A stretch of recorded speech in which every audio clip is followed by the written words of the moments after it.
ஹல்லேலூயா. ஆண்டவருடைய பரிசுத்த நாமத்திற்கு மகிமை உண்டாவதாக. దేవుని యొక్క పరిశుద్ధమైన నామానికి మహిమ కలుగును గాక. இந்த வைசாக் பட்டணத்திலே ஆண்டவர் நமக்கு 4 நாட்கள் இந்த கூட்டங்களை தந்திருக்கிறார். దేవుడు ఈ వైజాగ్ పట్టణమందు 4 రోజులు ఈ కూటములను దేవుడు మనకు అనుగ్రహించి ఉన్నారు. கர்த்தருடைய நாமத்திற்கு மகிமை உண்டாவதாக. దేవుని యొక్క నామానికి మహిమ కలుగును గాక. இந்த 4 நாட்களுடைய தலைப்பு என்னவென்றால் பஞ்சத்தை மாற்றுகிற தேவன். ఈ 4 రోజులు శీర్షిక అంశం ఏంటంటే క్షేమమును మార్చే దేవుడు. ஆம், ஆமோஸின் புத்தகத்தை நீங்கள் வாசிக்கும்படியா நான் விரும்புகிறேன். ఆమోసు పుస్తకంలో మనం చదివినట్లుగా నేను కోరుచున్నాను. ஆமோஸின் புத்தகம் ఆమోసు పుస్తకము 8వ அதிகாரம் 8వ అధ్యాయం 11, 12 వచనங்கள் 11, 12 వాక్యములు. రాబో దినములందు దేశములో నేను క్షామము పుట్టింతును, అది అన్నపానము లేకపోవట చేత కలువు క్షామము కాక యెహోవా మాట వినకపోవట వలన కలువు క్షామంగా ఉండును. ఇది యెహోవా వాక్కు. కాబట్టి జనులు యెహోవా మాట వెదుకుటకై ఈ సముద్రం నుండి ఆ సముద్రం వరకును, ఉత్తర దిక్కు నుండి తూర్పు దిక్కు వరకును సంచరించుదురు గాని అది వారికి దొరకదు.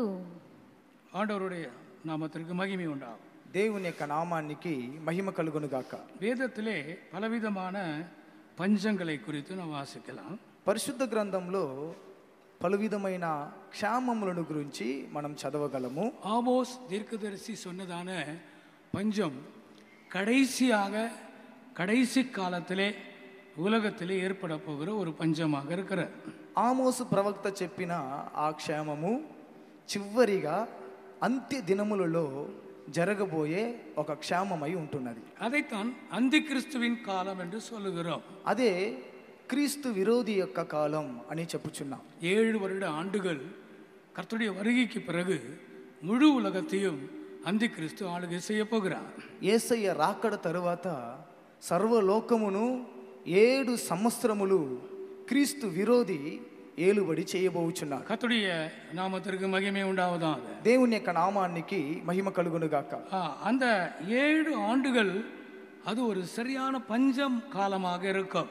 ఆ 7 సంవత్సరములు అది ఒక భయంకరమైన క్షామ కాలము, కరువు కాలముగా ఉండును.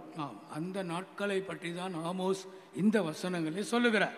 ఆ కాలమును గురించే ఆమోసు ప్రవక్త ఈ వాక్యములను చెప్పుచున్నాడు. முழு உலகத்திலும் இந்த 7 ஆண்டுகள் இந்த பஞ்சம் இருக்கும். సర్వలోకములో ఈ 7 సంవత్సరములు ఆ క్షామం ఉండును. ஆம், இதோ நான் தேசத்தின் மேல் பஞ்சத்தை அனுப்பும் நாட்கள் வரும். ఇదో దేశములో నేను క్షేమమును పుట్టించు దినములు వచ్చును. ஆகார குறைவினால் உண்டாகிற பஞ்சம் அல்ல, అది అన్నపానములు లేకపోవుట కలుగు క్షేమములు కాదు. ஜலக்குறைவினால் உண்டாகிற தாகம் அல்ல, అది జలము దాహము చేత జరిగే క్షేమము కాదు. கர்த்தருடைய வசனம் கேட்க கிடையாத பஞ்ச காலம் நான் அனுப்புவேன். యెహోవా మాటలు వినకపోవుట కలుగు క్షేమమును నేను పంపుదును. கர்த்தருடைய வசனத்தை தேட ஒரு சமுத்திரம் தொடங்கி மறு சமுத்திரம் மட்டும் வடதிசை தொடங்கி கீழ் திசை மட்டும் அலைந்து திரிந்தாலும் அதை கண்டடையாமல் போவார்கள். యెహోవా మాటను వెదుకుటకై ఈ సముద్రం నుండి ఆ సముద్రం వరకు, ఉత్తర దిక్కు నుండి తూర్పు దిక్కు వరకు సంచరించుదురు గాని అది వారికి దొరకదు. இங்கே ஒரு கன்வென்ஷன் நடக்கிறது. ఇక్కడ ఒక కన్వెన్షన్ జరుగుచున్నది. ஸ்டேடியத்துக்கு உள்ளே, స్టేడియం లోపల கிரவுண்ட்ல ஒரு கன்வென்ஷன் நடக்கிறது. గ్రౌండ్ లో ఒక కన్వెన్షన్ జరుగుచున్నది. ஆமா, அங்கே இதே நேரத்தில் அங்கே கிரவுண்டில் ஒரு கன்வென்ஷன் நடந்து கொண்டிருக்கிறார். ఇదే సమయంలో గ్రౌండ్ నందు అక్కడ ఒక కన్వెన్షన్ జరుగుచున్నది. 7th డే சபையை சேர்ந்த தேவனுடைய ஜனங்கள் அங்கே அவர்கள் கன்வென்ஷன் நடத்தி கொண்டிருக்கிறார். 7th డే సంఘానికి చెందిన దైవ జనులు అక్కడ కన్వెన్షన్ ని జరిపించుకుంటున్నారు. நாம் TPM சபையை சேர்ந்த தேவனுடைய ஜனங்கள் స్టేడియத்துக்குள்ளே இந்த కన్వెన్షన్ நடத்தி கொண்டிருக்கிறோம். మనం TPM సంఘమునకు చెందిన దేవుని జనులమైన మనము ఈ స్టేడియం లోపల మనం కన్వెన్షన్ జరుపుచున్నాం. பிரியமானவர்களே, ஒரே நேரத்தில் 2 கன்வென்ஷன் 3 கன்வென்ஷன் எல்லாம் இந்த மே மாதத்தில் நடந்து கொண்டிருக்கிறார். ఒకే రోజులో 2 కన్వెన్షన్ 3 కన్వెన్షన్లని ఈ మే నెలలో జరుగుచు ఉన్నవి. ஒவ்வொரு கிராமத்திலும் கன்வென்ஷன் நடந்து கொண்டிருக்கிறார். ప్రతి గ్రామములో కన్వెన్షన్ జరుగుచున్నది. ஒவ்வொரு பட்டணத்திலும் கன்வென்ஷன் நடந்து கொண்டிருக்கிறார். ప్రతి పట్టణములో కన్వెన్షన్ జరుగుచున్నది. அதைத்தான் கிருபை நாட்கள் என்று சொல்கிறோம். దానిని కృపాకాలములు అని చెప్పబడుచున్నది. கிருபை நாட்களிலே கன்வென்ஷன்கள் நடத்தி கொண்டே இருக்கலாம். కృపాకాలములో కన్వెన్షన్లు జరుపుచునే ఉండవచ్చు. வாசல்களை கர்த்தர் திறந்திருக்கிறார். ద్వారములను దేవుడు తెరిచి ఉన్నాడు. ஆண்டவருடைய நாமத்திற்கு மகிமை உண்டாவதாக. దేవుని యొక్క నామానికి మహిమ కలుగును గాక. பிரியமான ஆனால் இயேசுவின் வருகைக்கு பிறகு ప్రియమైన వారలారా, యేసయ్య రాకడ తరువాత ஒரு கன்வென்ஷன் நடைபெற முடியாது. ఒక్క కన్వెన్షన్ కూడా జరగదు. ஒரு ஆராதனை கூட நடக்க முடியாது. ఒక్క ఆరాధన కూడా జరగదు. பைபிள் யாரும் வாசிக்க முடியாது. బైబిల్ ఎవ్వరు కూడా చదవలేరు. இயேசுவை யாரும் தொழுது கொள்ள முடியாது. యేసయ్యని ఎవ్వరు కూడా ఆరాధించలేరు. பிரியமானே அப்படிப்பட்டவர்கள் கொல்லப்படுவார்கள். ప్రియమైన వారలారా, అలాగు చేసేవారు చంపబడుదురు. அவர்கள் சித்திரவதை செய்யப்படுவார்கள். వారు హింసింపబడుదురు. பயங்கரமான உபத்திரவங்களை அவர்கள் சந்திப்பார்கள். భయంకరమైన శ్రమలను వారు అనుభవించుదురు. அப்படினால்தான் வருகையிலே கைவிடப்படாமல் எடுத்துக்கொள்ளப்பட வேண்டும் என்று பரிசுத்தவான்கள் பிரசங்கம் பண்ணுகிறார். కాబట్టి రాకడలో చేయి విడవబడకుండా అందరూ కొనిపోబడవలనని పరిశుద్ధులు ప్రసంగించుచూ ఉన్నారు. வருகையிலே கைவிடப்படுவோமானால் அந்தி கிறிஸ்துவின் கையிலே அகப்பட்டுக் கொள்ளுவார்கள். మనం రాకడలో చేయి విడవబడిన వారు క్రీస్తు యొక్క చేతిలో చిక్కబడుదురు. ஆண்டவருடைய நாமத்திற்கு மகிமை உண்டாவதாக. దేవుని యొక్క నామానికి మహిమ కలుగును గాక. பிரியமானே, அது ஒரு பெரிய பஞ்சமா இருக்கும். ప్రియమైన వారలారా, అది గొప్ప కరువుగా ఉండును. வசனத்தை தேடுவார்கள். వాక్యమును వెదుకుదురు. தேவ ஜனங்களை தேடுவார்கள். దేవుని యొక్క జనులను వెదుకుదురు. ஆலயத்தை தேடுவார்கள். మందిరమును వెదుకుదురు. ஆலயம் ஒரு ஹாஸ்பிட்டலாக மாறி இருக்கும். మందిరము ఒక ఆసుపత్రిగా మారి ఉండును. ஆலயம் ஒரு ஸ்கூலாக மாறி இருக்கும். ఆలయము ఒక స్కూలుగా మారి ఉండును. ஆலயம் ஒரு ஜிம்மாக மாறி இருக்கும். ఆలయము ఒక జిమ్గా మారి ఉండును. ஆலயம் ஒரு சினிமா தியேட்டராக மாறி இருக்கும். ఆలయము సినిమా థియేటర్ గా మారి ఉండును. ஆண்டவருடைய நாமத்திற்கு மகிமை உண்டாகட்டும். దేవుని యొక్క నామానికి మహిమ కలుగును గాక. பாஸ்டர்மார்கள் இல்லை, పాస్టర్స్ లేరు, ஊழியர்கள் இல்லை, సేవకులు లేరు, தேவஜனங்கள் இல்லை, దేవుని జనులు లేరు. ஒரு பஞ்ச காலம் வருகிறது. ఒక కరువు కాలము, క్షామ కాలం వచ్చుచున్నది.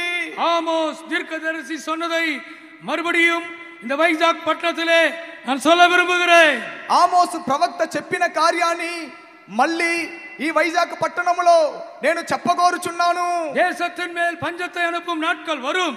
దేశములో క్షేమమును పుట్టించు కాలము వచ్చును. அது ஆகார குறைவினால் உண்டாகிற பஞ்சம் அல்ல.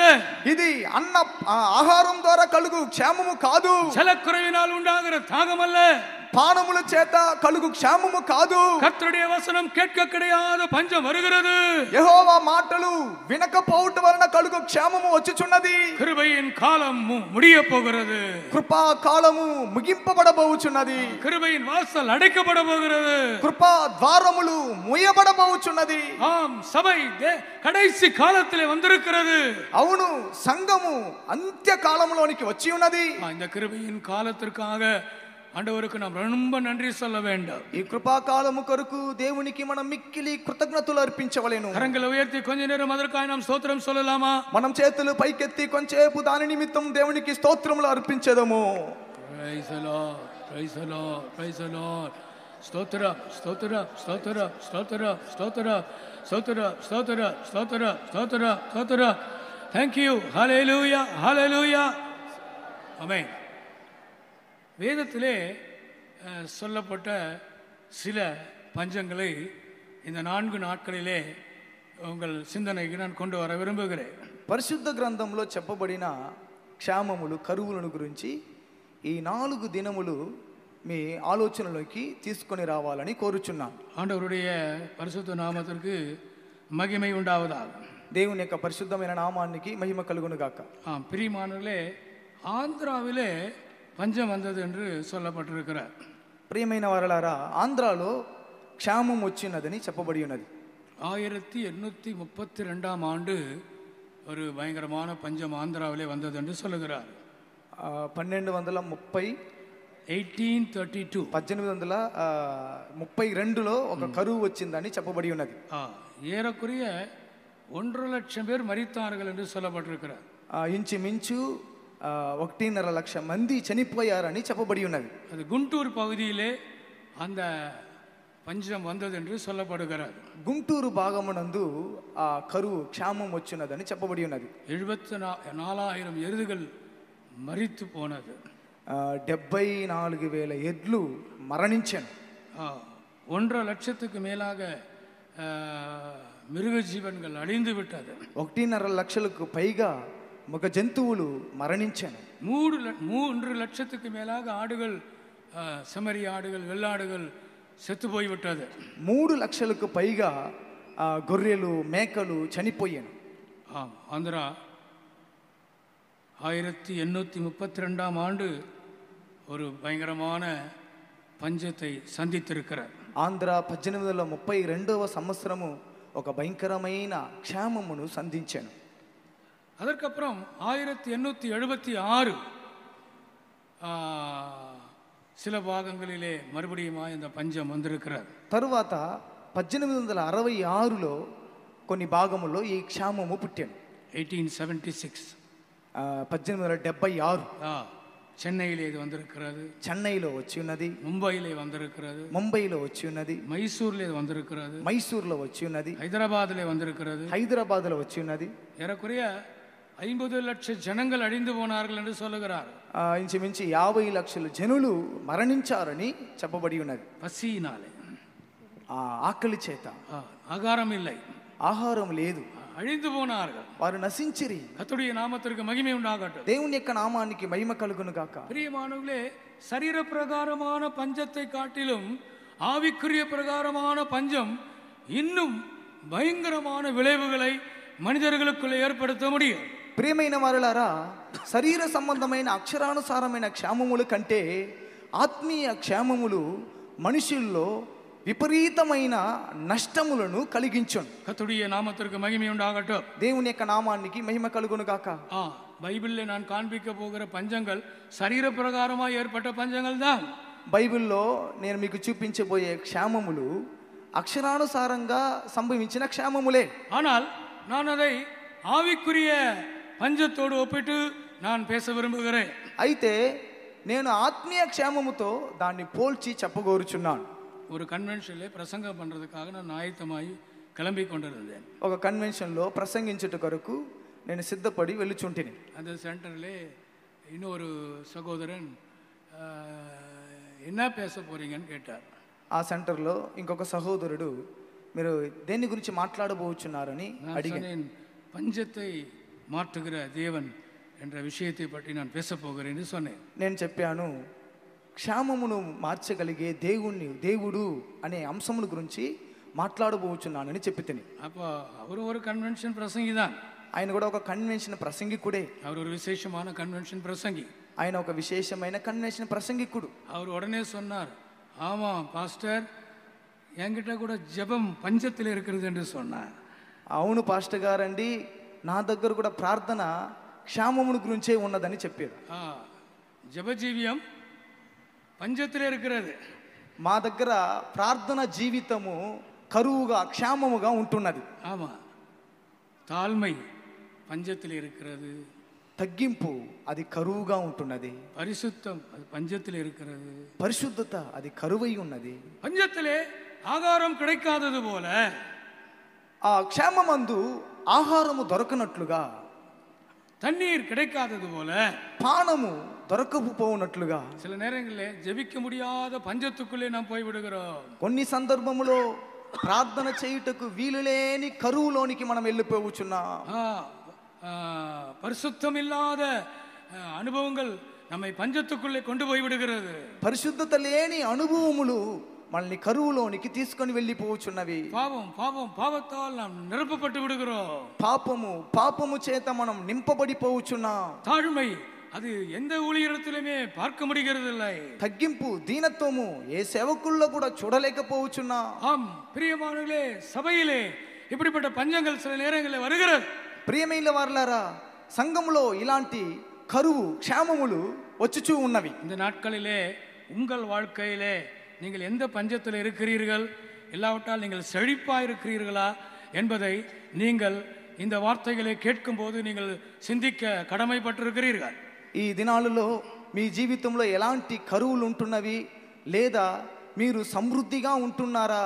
ఈ వాక్యముని విని మీ జీవితాన్ని పరిశీలించుకోవలసిన వారుగా ఉంటున్నారు. கர்த்தருடைய நாமத்திற்கு மகிமை உண்டாகட்டும். దేవుని యొక్క నామానికి మహిమ కలుగును గాక. ஆபிரகாமின் நாட்களிலே ஒரு பஞ்சம் வந்தது. అబ్రహాము దినములలో ఒక కరువు వచ్చెను. ஈசாக்கின் நாட்களிலே ஒரு பஞ்சம் வந்தது.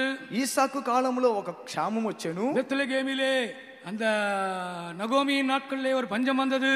బెత్లెహేములో నయోమి దినములలో ఒక క్షామము పుట్టెను. ராஜாக்களின் நாட்களிலே எருசலேமிலே ஒரு பஞ்சம் வந்தது. రాజుల దినములలో యెరూషలేములో ఒక క్షామము పుట్టెను. சமாரியாவிலே ஒரு பஞ்சம் வந்தது. సమరయాలో క్షామము పుట్టెను. கர்த்தருடைய நாமத்திற்கு மகிமை உண்டாகட்டும். దేవుని యొక్క నామానికి మహిమ కలుగును గాక. கர்த்தருக்கு சித்தமானால் இந்த தலைப்புகளிலே நாம் சத்தியங்களை சிந்திக்க போகிறோம். దేవుని చిత్తమైతే ఈ అంశముల మీద మన సత్యములను మనం ధ్యానించబోచున్నాం. இன்றைக்கு இந்த முதல் நாள் மாலை வேளையிலே நாம் ஆபிரகாமின் நாட்களிலே வந்ததான பஞ்சத்தை குறித்து நாம் சிந்திக்க போகிறோம். ఈ దినము ఈ మొదటి రోజు సాయంత్రంన అబ్రహాము దినములో కలిగిన కరువు క్షామమును గురించి మనం నేర్చుకొనబోచున్నాం. ஆதியாகமம் புத்தகத்திற்கு நாம் திருப்பும் பொழுது ఆది కాండమునకు మనం వచ్చేటప్పుడు 12వ அதிகாரம் 12వ అధ్యాయం ஆதியாகமம் 12వ அதிகாரம் 10వ వచనத்தை வாசியுங்கள். ఆది కాండము 12వ అధ్యాయం 10వ వాక్యం. అప్పుడు ఆ దేశంలో కరువు వచ్చెను. ఆ దేశంలో కరువు భారంగా ఉన్నందున అబ్రహాము ఆ ఐగుప్తు దేశంలో నివసించుటకు అక్కడికే వెళ్ళెను. ஆண்டவருடைய நாமத்திற்கு மகிமை உண்டாகட்டும். దేవుని యొక్క నామానికి మహిమ కలుగును గాక. இங்கே படிக்கிறோம், ஆபிரகாமின் நாட்களிலே ஒரு பஞ்சம் வந்தது. అబ్రహాము దినములలో ఒక కరువు వచ్చెను. அப்பொழுது ஆபிரகாம் கானான் தேசத்தை விட்டு அவன் எகிப்து தேசத்திற்கு தங்கும்படி போய்விட்டான். అప్పుడు అబ్రహాము కనాను దేశమును విడిచిపెట్టి ఐగుప్తు దేశమందు నివసించుటకు అక్కడికి వెళ్ళెను. ஆண்டவருடைய நாமத்திற்கு மகிமை உண்டாகட்டும். దేవుని యొక్క నామానికి మహిమ కలుగును గాక. பஞ்சம் என்று சொல்லும் பொழுது நமக்கு வருகிற சோதனைகள் என்று சொல்லலாம். కరువు అని చెప్పేటప్పుడు అది మనకొచ్చే శోధనలని చెప్పవచ్చు. தேவ அன்புக்கு வந்த சோதனை, దేవుని ప్రేమకు వచ్చిన శోధన, பரிசுத்தத்திற்கு வந்த சோதனை, పరిశుద్ధతకు వచ్చిన శోధన, ஊழியத்திலே வருகிற சோதனை, సేవలో వచ్చే శోధనలు, உங்கள் விசுவாசத்துக்கு வருகிற சோதனை, మీ విశ్వాసమునకు వచ్చే శోధనలు. நீங்கள் சோதனையிலே போய் கொண்டிருந்தால் பஞ்சத்திலே போய் கொண்டிருக்கிறீர்கள். మీరు శోధనల గుండా వెళ్ళుచూ ఉంటే మీరు కరువులో వెళ్ళుచూ ఉన్నారు. இந்த ஆபிரகாம் முற்பிதா என்ன செய்கிறார்? ఈ పూర్వ పితరుడు ఈ అబ్రహాము ఏమి చేయుచున్నాడు? இந்த கானான் தேசம் அது செழிப்பான தேசம், இப்பொழுது அங்கே பஞ்சம் வந்து விட்டது. కనాను దేశము సస్య సమృద్ధి కలిగిన దేశము, అయితే ఇప్పుడు అక్కడ కరువు ఏర్పడెను. அது சாதாரண பஞ்சம் அல்ல, అది సాధారణమైన కరువు కాదు, அது கொடிய பஞ்சமா இருக்கிறது. అది భారమైన కరువుగా ఉండెను. ஆண்டவருடைய நாமத்திற்கு மகிமை உண்டாகட்டும். దేవుని యొక్క నామానికి మహిమ కలుగును గాక. அப்பொழுது ஆபிரகாம் என்ன செய்தார்? అప్పుడు అబ్రహాము ఏమి చేసెను? தேவன் கொண்டு வந்த தேசத்தை விட்டு அவர் எகிப்து தேசத்திற்கு போனார். దేవుడు తనను తీసుకొని వచ్చిన దేశమును విడిచిపెట్టి ఐగుప్తు దేశమునకు అతడు వెళ్ళెను. சோதனைகள் வரும்போது நாம் தைரியமாய் நிற்க வேண்டும். శోధనలు వచ్చేటప్పుడు మనం ధైర్యంగా నిలబడవలేను. பிரச்சனைகள் வரும்போது நாம் தைரியமாய் நிற்க வேண்டும். సమస్యలు వచ్చేటప్పుడు మనం ధైర్యంగా నిలబడవలేను. ஆண்டவருடைய நாமத்திற்கு மகிமை உண்டாவதாக. దేవుని యొక్క నామానికి మహిమ కలుగును గాక. பயப்படுகிறவர்கள் அவர்கள் நரகத்திலே காணப்படுவார். పిరికి వారు వారు నరకమందు కనిపించుదురు. பயமுள்ள ஆவியை கர்த்தர் நமக்கு கொடுக்கவில்லை. పిరికితనం కలిగిన ఆత్మను దేవుడు మనకి ఇవ్వలేదు. பலமும் அன்பும் தெளிந்த புத்தியும் உள்ள ஆவியை கர்த்தர் நமக்கு தந்திருக்கிறார். శక్తియు ప్రేమయు ఇంద్రియ నిగ్రహం కలిగిన ఆత్మనే ఆయన మనకు ఇచ్చి ఉన్నారు. கர்த்தருடைய நாமத்திற்கு மகிமை உண்டாவதாக. దేవుని యొక్క నామానికి మహిమ కలుగును గాక. ஆம், மனிதனுடைய வாழ்க்கையிலே சோதனைகள் இல்லாமல் இருக்க முடியாது. అవును, మనుషుల యొక్క జీవితంలో శోధనలు లేకుండా ఉండవు, பிரச்சனைகள் இல்லாமல் இருக்க முடியாது, సమస్యలు లేకుండా ఉండవు. உலகத்திலே பிறந்த நாள் முதல் மரிக்கும் நாள் வரை அவன் பிரச்சனைகளை சந்தித்து கொண்டே இருக்கிறான். లోకములో పుట్టిన దినం మొదలుకొని మరణించే దినం వరకు వాడు సమస్యలను సంధించుచూ ఉన్నాడు. குழந்தை பிறக்கும்போது அந்த குழந்தை அழ வேண்டுமா? బిడ్డ పుట్టేటప్పుడు ఆ బిడ్డ ఏడవలనంట.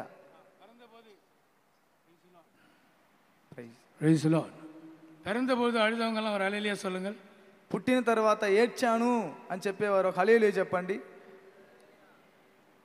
నాకెట్లా తెలుసు పాస్టర్? నేను పుట్టేటప్పుడు నేను ఏడిచానా లేదా మీ అమ్మ నాన్న అడగండి, చెప్తారు. అంత కుళంద అడవేండుమా, ఆ బిడ్డ ఏడవలేను. పుట్టిన వెంటనే ఏడవాలి. ఎడితే మంచి అన్నీ ఓకే ఆల్ రైట్ అని అర్థం. అన్ని ఆరోగ్యంగా పుట్టింది బిడ్డ అని అర్థం.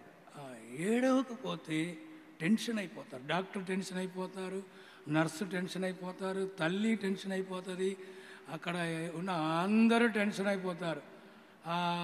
పల్లెటూరులో ఏం చేస్తారంటే గిల్లుతారంట. ఆ బిడ్డ ఏడవాలి గిల్లుతారంట. కొన్ని పిల్లలు ఎంత గిల్లినా ఏమి లేదు. అప్పుడు ఏదో ప్రాబ్లం ఉంది, ఆ బిడ్డతో ఏదో ప్రాబ్లం ఉంది, ఏడవాలి. ఏడుస్తే అది ఓకే, మంచి బిడ్డ ఆరోగ్యంగా పుట్టింది, ஆண்டவருடைய நாமத்திற்கு மகிமை உண்டாகட்டும். దేవుని యొక్క నామానికి మహిమ కలుగును గాక. நான் ஏன் சொல்லுகிறேன் என்றால், నేను ఎందుకు ఈ విషయాన్ని చెప్పుచున్నానంటే, நீங்கள் பிறக்கும் போதே அழுதீர்கள். మీరు పుట్టేటప్పుడే ఏడ్చితిరి. భూమికి వంద అన్றைకే நீங்கள் అழுదీர்கள். భూమికి వచ్చినప్పుడే మీరు ఏడ్చారు. ఎప్పుడు వరకు ఏడవాలి? ఎప్పుడు వరకు ఏడవాలి? చనిపోయే వరకు, పాతి పెట్టే వరకు. ஆண்டவருடைய நாமத்திற்கு மகிமை உண்டாகட்டும். దేవుని యొక్క నామానికి మహిమ కలుగును గాక. ஆனால் சோதனைகளை நாம் ஜெயிக்க முடியும். అయితే శోధనలను మనం జయించగలం. சோதனைகளுக்கு தப்பித்துக் கொள்ள முடியாது. శోధనలకు మనం తప్పించుకోలేము. சில வாலிபர்கள் புத்திசாலிகள், కొంతమంది యవ్వనస్తులు బుద్ధిమంతులు కళ్యాణం பண்ணிకొలుగుறாరు, వివాహం చేసుకుంటున్నారు. ఎందుకు? సేవలో కష్టం అంట. సేవలో చాలా కష్టం అంట. అవ్వా, నాకు సేవ సెట్ అవ్వదు పాస్టర్, దయచేసి నన్ను పిలవద్దు పాస్టర్. இங்க இருக்கிற கஷ்டம் அங்கே 10 மடங்கு கஷ்டம் இருக்கு. ఇక్కడ ఉన్న కష్టం కంటే 10 అంతల కష్టం ఆ వైపు ఉంది. ஆமா, கல்யாணம் பண்ண பிறகுதான் தெரியும். వివాహం చేసుకున్న తర్వాతనే అది మీకు అర్థమయ్యిద్ది. ఆమా, తర్వాత ఎవరు ఏం చేయలేరు. మీ డాడీ, మీ మమ్మీ, మీ పాస్టర్, మీ సిస్టర్ ఎవరు ఏం చేయలేరు. எல்லா இடத்திலும் பிரச்சனை இருக்கிறது. అన్ని స్థలంలో సమస్యలు ఉన్నాయి. கர்த்தருடைய நாமத்திற்கு மகிமை உண்டாகட்டும். దేవుని యొక్క నామానికి మహిమ కలుగును గాక. இவங்களுக்கும் பிரச்சனை இருக்கிறது, వీరికి సమస్యలు ఉన్నాయి. இவங்களுக்கும் பிரச்சனை இருக்கிறது, వీరికి కూడా సమస్యలు ఉన్నాయి. అలా ముక్కాడు పోటు ఉకాందుకున్నాங்க. అందుకే ముసుగేసుకుని కూర్చొని ఉన్నారు. తెలియకుండా వచ్చాను, ముందే తెలిసి ఉంటే పెళ్లి చేసి ఉంటాను. ஆண்டவருடைய நாமத்திற்கு மகிமை உண்டாகட்டும். దేవుని యొక్క నామానికి మహిమ కలుగును గాక. நல்லது, கர்த்தர் இவளை நேசிக்கிறார். దేవుడు వీరిని ప్రేమించుచున్నారు. சில பாஸ்டர், சில பிரதர்ஸையும் சில சிஸ்டர்ஸையும் பார்க்கும்போது நான் இப்படி நினைக்கிறேன். కొంతమంది సిస్టర్స్ని, కొంతమంది బ్రదర్స్ని చూసేటప్పుడు నేను ఈ విధంగా ఆలోచిస్తాను. ప్రభువా, మంచి కార్యం చేశావు. ప్రభువా, మంచి కార్యం చేశారు ప్రభా. వాళ్ళు సేవకు వచ్చేసారు, వాళ్ళ సేవకు వచ్చారు ప్రభా. లేకపోతే అమ్మాయి అంతే. బ్రదర్, ఒక అమ్మాయిని పెళ్లి చేసి ఉంటే ఆ అమ్మాయి అంతే అయిపోతుంది. అలాగే కొంతమంది సిస్టర్స్ పెళ్లి చేసి ఉంటే బాబు పాపం, అబ్బాయి పాపం చంపేస్తారు. ஆமாம், நம்ம விஜயவாடா சென்டரில் இருக்கிற சில சகோதரிகளை, சில சகோதரர்களை நான் பார்க்கும்போது, ஆண்டவரே, அவர்களை ஊழியத்துக்கு கொண்டு வந்ததற்காக உமக்கு நன்றி. అవును, మన విజయవాడ సెంటర్లో ఉన్న కొంతమంది సహోదరులను చూసి వాళ్ళని చూసిన వెంటనే, ప్రభా, వాళ్ళని సేవకు తీసుకొని వచ్చినందుకు కృతజ్ఞతలు. ఇక్కడ సెట్ కాకపోతే, వైజాగ్ సెట్ కాకపోతే ఏం చేయవచ్చు? గుంటూరు చేసుకోవచ్చు. గుంటూరు సెట్ కాకపోతే ఏం చేసుకోవచ్చు? రాజమండ్రి చేసుకోవచ్చు. రాజమండ్రి సెట్ కాకపోతే ఏం చేయవచ్చు? మాచర్ల. భార్యాభర్తకి ట్రాన్స్ఫర్ లేదు. భార్యాభర్తకి ట్రాన్స్ఫర్ ఉందా? లేదు. విడాకులు ఇస్తే అయిపోతావు. విడాకులు ఇచ్చిన భార్య, విడాకులు ఇచ్చిన భర్త అయిపోతావు. నీకు పరలోకం లేదు. తెలుసా మీకు విడాకులు ఇవ్వకూడదు. దేవుని బిడ్డలు విడాకులు ఇవ్వకూడదు. No divorce. డివోర్స్ ఇస్తే ఆ భర్త పరలోకం వెళ్ళడు. డివోర్స్ ఇస్తే ఆ భార్య పరలోకం వెళ్ళదు. వాళ్ళు నరకానికి వెళ్తారు. కాబట్టి 1000 సారి ఆలోచించి మీరు పెళ్లి చేసుకోవద్దని నేను చెప్పలేదు. No transfer. ఇక్కడ ఒక ఎక్స్ట్రా ఫెసిలిటీ ఉంది.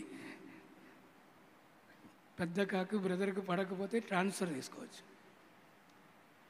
ఈ సెంటరే పడకపోయినా వేరే సెంటర్కు ట్రాన్స్ఫర్ ఇస్తారు. ஹல்லேலூயா. உலகத்தில் இருந்தாலும் ஊழியத்தில் இருந்தாலும் உங்களுக்கு பஞ்சங்கள் உண்டு. లోకములో ఉన్నప్పటికీ సేవలో ఉన్నప్పటికీ మీకు కరువు ఉన్నది. உங்களுக்கு சோதனைகள் உண்டு. మీకు శోధనలు కలవు. ఆబ్రహాం அந்த கொடிய பஞ்சத்தை என்ன செய்தான்? అబ్రహాము ఆ భారమైన కరువుని ఏం చేశాను? ఎగిప్తుకు ఓడిపోనారు. ఐగుప్తుకు పారిపోయాను. ఐగుప్తుకు పారిపోయాను. கர்த்தருடைய நாமத்திற்கு மகிமை உண்டாகட்டும். దేవుని యొక్క నామానికి మహిమ కలుగును గాక. పాస్టర్ அதுல என்ன தப்பு இருக்கு பாஸ்டர்? పాస్టర్ గారండి, దాంట్లో ఏం తప్పు ఉంది పాస్టర్ గారండి? ఇంగే సాపాడు கிடைக்கல, ఇక్కడ ఆహారం లభించలేదు. ఇంగే తண்ணி கிடைக்கல, ఇక్కడ పానము దొరకలేదు. ఎగిప్తులో సాపాడు கிடைக்குது, ఐగుప్తులో ఆహారం దొరుకుచున్నది. ఎగిప్తులో తண்ணి கிடைக்குது, ఐగుప్తులో నీళ్లు దొరుకుచున్నవి. అది పోనదు కుత్తమా తప్పా? అక్కడికి వెళ్ళుట అది తప్ప? ஆனால் ஒரு பெரிய தவறு நடந்தது. అయితే ఒక పెద్ద తప్పు జరిగేను. ஒரு பெரிய தவறு அங்கே நடந்தது. ఒక పెద్ద తప్పు జరిగేను. சோதனைகளை ஜெயிக்க வேண்டுமே தவிர சோதனையிலிருந்து தப்பிக்கொள்ள விரும்பாதிருங்கள். శోధనలు జయించాలి కానీ శోధనలు తప్పించుకోవాలని కోరుకోవద్దు. ஆதியாகமம் 16ஆம் அதிகாரம் சொல்லுகிறது. ఆదికాండము 16వ అధ్యాయం చెప్పుచున్నది. 16ஆம் அதிகாரம் முதல் 2 వచనங்களை వాసియండి. ఆదికాండం 16వ అధ్యాయము మొదట 2 వాక్యములను చదువుకొనిదాం. అబ్రాం భార్య అయిన సారాయి అతనికి పిల్లలు కనలేదు. ఆమెకు అగరు అను ఐగుప్తురాలైన దాసి ఉండెను. కాగా సారాయి, ఇదిగో నేను పిల్లలు కనకుండా యెహోవా చేసి ఉన్నాడు. నీవు దయచేసి నా దాసితో పొమ్ము, ఒకవేళ ఆమె వలన నాకు సంతానము కలుగవచ్చునని అబ్రాంతో చెప్పెను.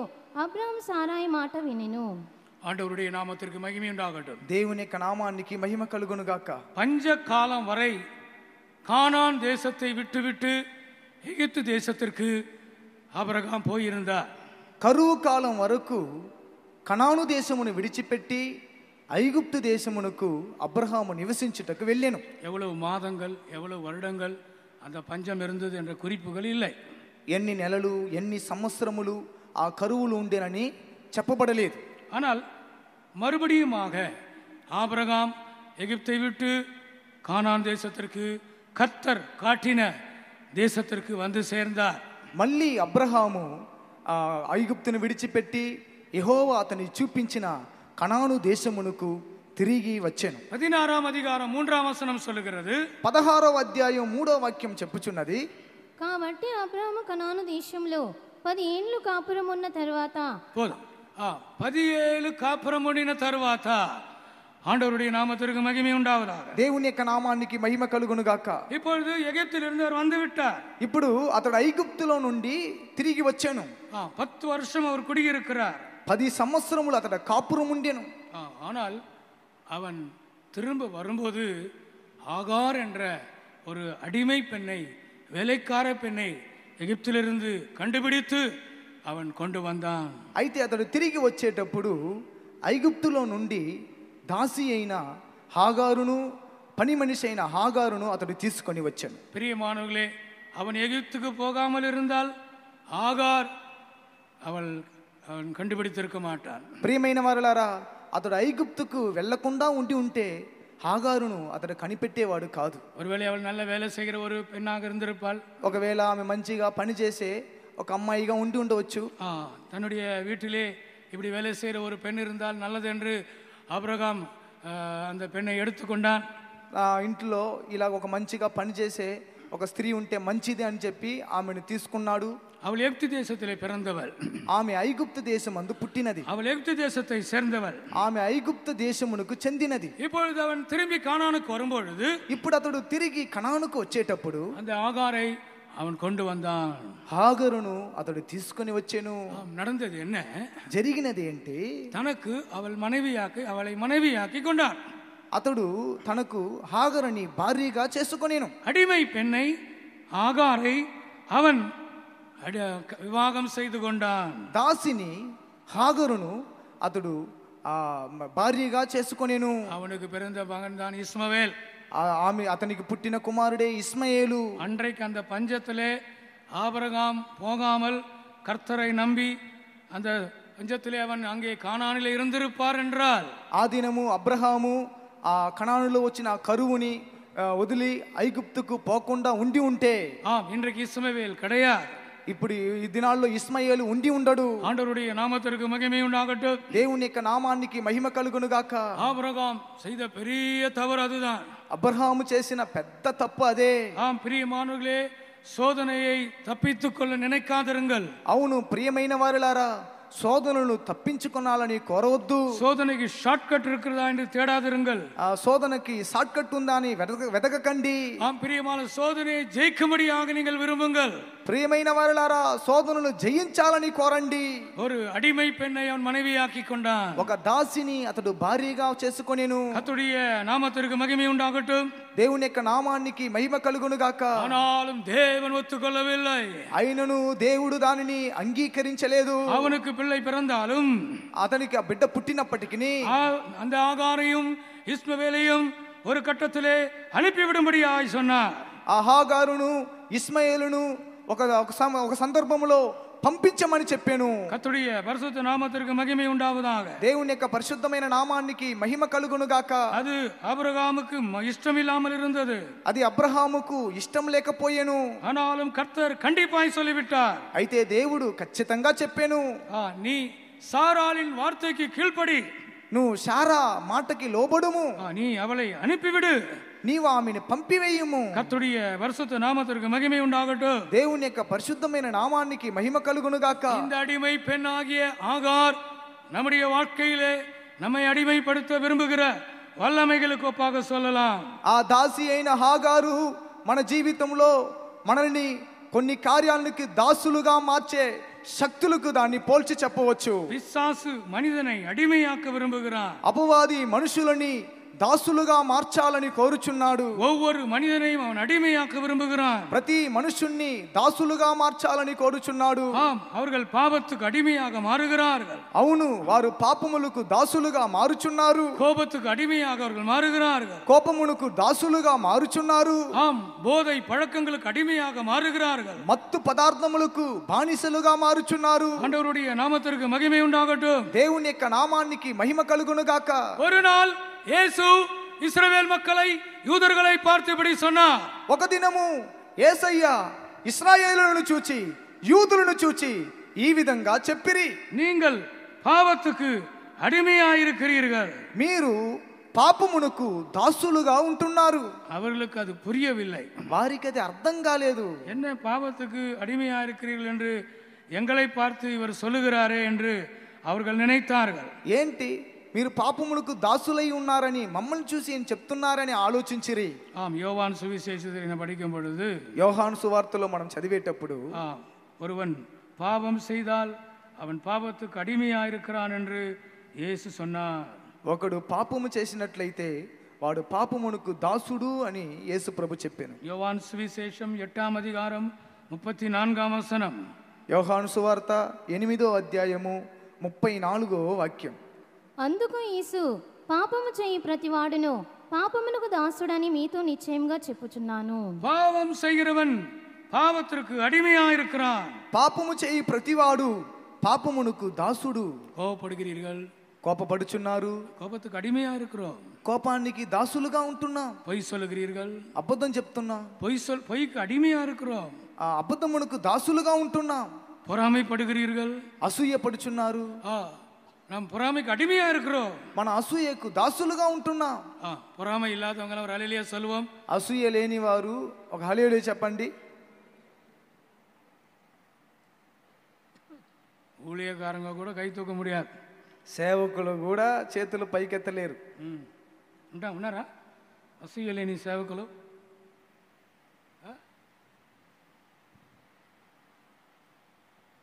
యేసుదాసుకి ఆయనకు 100% కోపం இருக்கு. அவர் தான் கை தூக்குறாரு. యేసుదాస్ బ్రదర్ మీద నాకు 100% కోపం. ఆయనకి నా మీద 100% కోపం ఉంది. సిస్టర్స్ లేని సంఘంలో ఉన్నారు. ఆయన ఇప్పుడు చెయ్యెత్తున్నాడు, నాకు ఎవరి మీద ఏ అసూయ లేదని. ఇప్పుడు సిస్టర్స్ ఉన్న సంఘంలో ఉన్న వాళ్ళందరూ చూసి ఫుల్ అసూయలో ఉన్నాడు.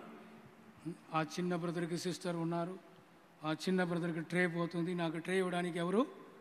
నేను ఎల్డర్ బ్రదర్గా ఉన్నాను, ఈ పాస్టర్ సెంటర్ పాస్టర్ నన్ను ఇట్లా పెట్టారు. అసూయతో నిండి ఉన్నాడు, అయినా చెయ్యెత్తున్నాడు. ஒரு ஆள் இந்த మొబైల్లో పోடுறீங்களா? అది என்ன పోடுறீங்க? ఏం పెడుతున్నారు? వాట్సాప్లో పెడుతున్నారు కదా స్టేటస్. అది నాకు తెలియదు, అందుకే మాట రాలేదు. నాకు వాట్సాప్ లేదు, సెల్ ఉంది, వాట్సాప్ లేదు కాబట్టి నేను స్టేటస్ పెట్టలేదు. ஒருவர் இப்படி சொன்னார். ఒక వ్యక్తి ఈ విధంగా చెప్పాను, நான் ஸ்டேட்டஸ் போட்டேன், என் ஸ்டேட்டஸ் போய்விட்டது. నేను స్టేటస్ పెట్టాను, నా స్టేటస్ పోయాను. ఎప్పుడు నేను స్టేటస్ పెట్టానో అప్పుడు నాకు ఉన్న స్టేటస్ పోయింది అంటున్నాడు. தொடர்ந்து அவர் சொல்லுகிறார்.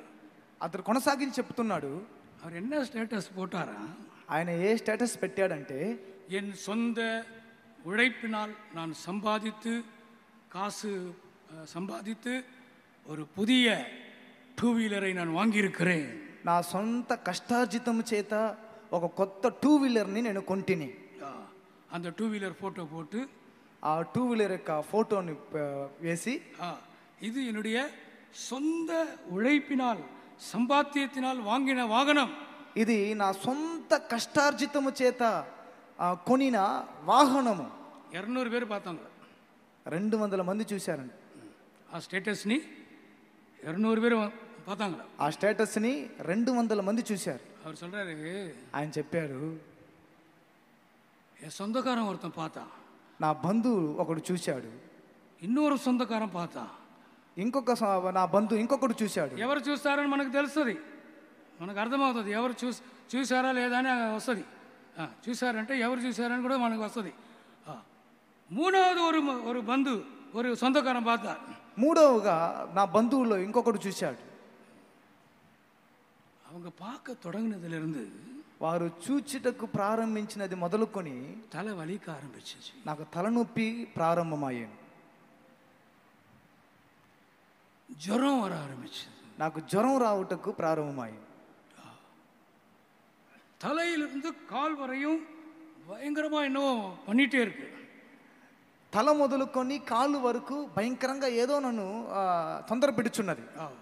என்னால் ஆஃபீஸில் வேலை செய்ய முடியவில்லை, నా వల్ల ఆఫీసులో పని చేయటకు వీలు కాకుండా ఉంది.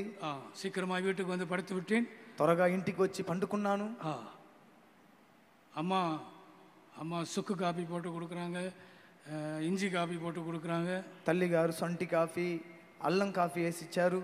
ஆனாலும் போகவில்லை, అయినా కూడా అది పోలేదు. డాక్టర్ இடத்துல போனேன், ஒன்றும் போகவில்லை. డాక్టర్ ఎద్దకి వెళ్ళి తిని అయినా కూడా ఏమి కాలేదు. ஒரு ஜோதிடத்தில் போனேன், ఒక జ్యోతిష్కుడు దగ్గరికి వెళ్ళి తిని அப்படி சொன்னேன், ஐயா நான் ஸ்டேட்டஸ் போட்டதிலிருந்து என்னுடைய ஆரோக்கியம் போய்விட்டது. నేను వెళ్ళి చెప్పాను, అయ్యగారు నేను స్టేటస్ పెట్టినప్పుడు నుండి నా ఆరోగ్యం పోయాను. அவர் சொன்னார், இதுக்கு ஒரு மருந்து இருக்குன்னு சொன்னார். ఆయన చెప్పాడు, దీనికి ఒక మందు ఉందని చెప్పాడు. என்ன செய், என்னுடைய புதிய 2 வீலர் యాక్సిడెంట్ ఆయిடுச்சுன்னு ஒரு స్టేటస్ పోడు. ఇంకా ఆయన ఏం చేయాలంటే, నా కొత్త 2 వీలర్ యాక్సిడెంట్ అయిపోయిందని ఒక స్టేటస్ పెట్టమని చెప్పాడు. உடனே அவன் ஒரு ஸ்டேட்டஸ் போட்டான். వెంటనే అతడు ఒక స్టేటస్ పెట్టాడు, நான் கஷ்டப்பட்டு சம்பாதித்த வாங்கின அந்த 2 వీలర్ இப்பொழுது యాక్సిడెంట్ ஆகிவிட்டது. నేను కష్టపడి కొనిన ఆ 2 వీలర్ ఇప్పుడు అది యాక్సిడెంట్ అయ్యింది. ஆண்டவருடைய நாமத்திற்கு மகிமை உண்டாகட்டும், దేవుని యొక్క నామానికి మహిమ కలుగును గాక. முதல் பந்து பார்க்குறாரு, బంధువులో మొదటి వ్యక్తి చూస్తున్నాడు, రెండవ బంధు பார்க்குறாரு, బంధువులో రెండో వ్యక్తి చూస్తున్నాడు, மூணாவது சொந்தக்காரன் பார்க்குறாரு. బంధువులో మూడో వ్యక్తి చూస్తున్నాడు. அவன் சொல்றான், என் தலைவலி போய்விட்டது, అతడు చెప్పాడు, నా తలనొప్పి పోయింది, என் ஜுரம் போய்விட்டது, నా జ్వరం పోయేను, முழு ஆரோக்கியம் எனக்கு கிடைத்து விட்டது, సంపూర్ణ ఆరోగ్యం నాకు లభించెను. தயவுசெய்து யாரும் ஸ்டேட்டஸ் போடாதீங்க. దయచేసి ఎవరు స్టేటస్ పెట్టకండి. உங்கள் சபையில் இருக்கிறவர்கள் பொறாமையுள்ளவர்கள், మీ సంఘంలో ఉన్నవారు అసూయ కలిగిన వారు, உன்னுடைய ஃப்ரெண்ட்ஸ் பொறாமையுள்ளவர்கள், మీ స్నేహితులు అసూయ కలిగిన వారు. உன் நிம்மதியை நீ இழந்து விடுவாய், నీవు నీ నెమ్మదిని కోల్పోవుదువు, உன் ஆரோக்கியத்தை நீ இழந்து விடுவாய். నీ ఆరోగ్యమును కోల్పోవుదువు. மனிதர்கள் பக்தியுள்ளவர்கள் கூட பொறாமைக்கு அடிமையாக இருக்கிறார்கள். మనుషులు భక్తి కలిగిన వారు కూడా అసూయకు దాసులుగా ఉంటున్నారు. ஆம், ஆபிரகாம் பஞ்சம் வந்தபோது அவன் எகிப்துக்கு போனான். అవును, అబ్రహాము కరువు వచ్చినప్పుడు అతడు ఐగుప్తుకు వెళ్ళాను. திரும்பி வரும்போது எகிப்து தேசத்தை சேர்ந்த ஆகார் என்ற அடிமை பெண்ணோடு வந்தான். అతడు తిరిగి వచ్చేటప్పుడు ఐగుప్తు దేశమునకు చెందిన దాసి అయిన ఆగారుతో తిరిగి వచ్చాను. దాసి కాదు தம்பி, అడిమై పెన్. దాసి అంటే అడిమై పెన్నా, బానిసులు. దాసి కాదు, స్లేవ్. తెలుగులో ఏముంది? దాసి అంటే అది అర్థమా? Adimai, maid servant. அவள் ஒரு அடிமை, ఆమె ఒక బానిస.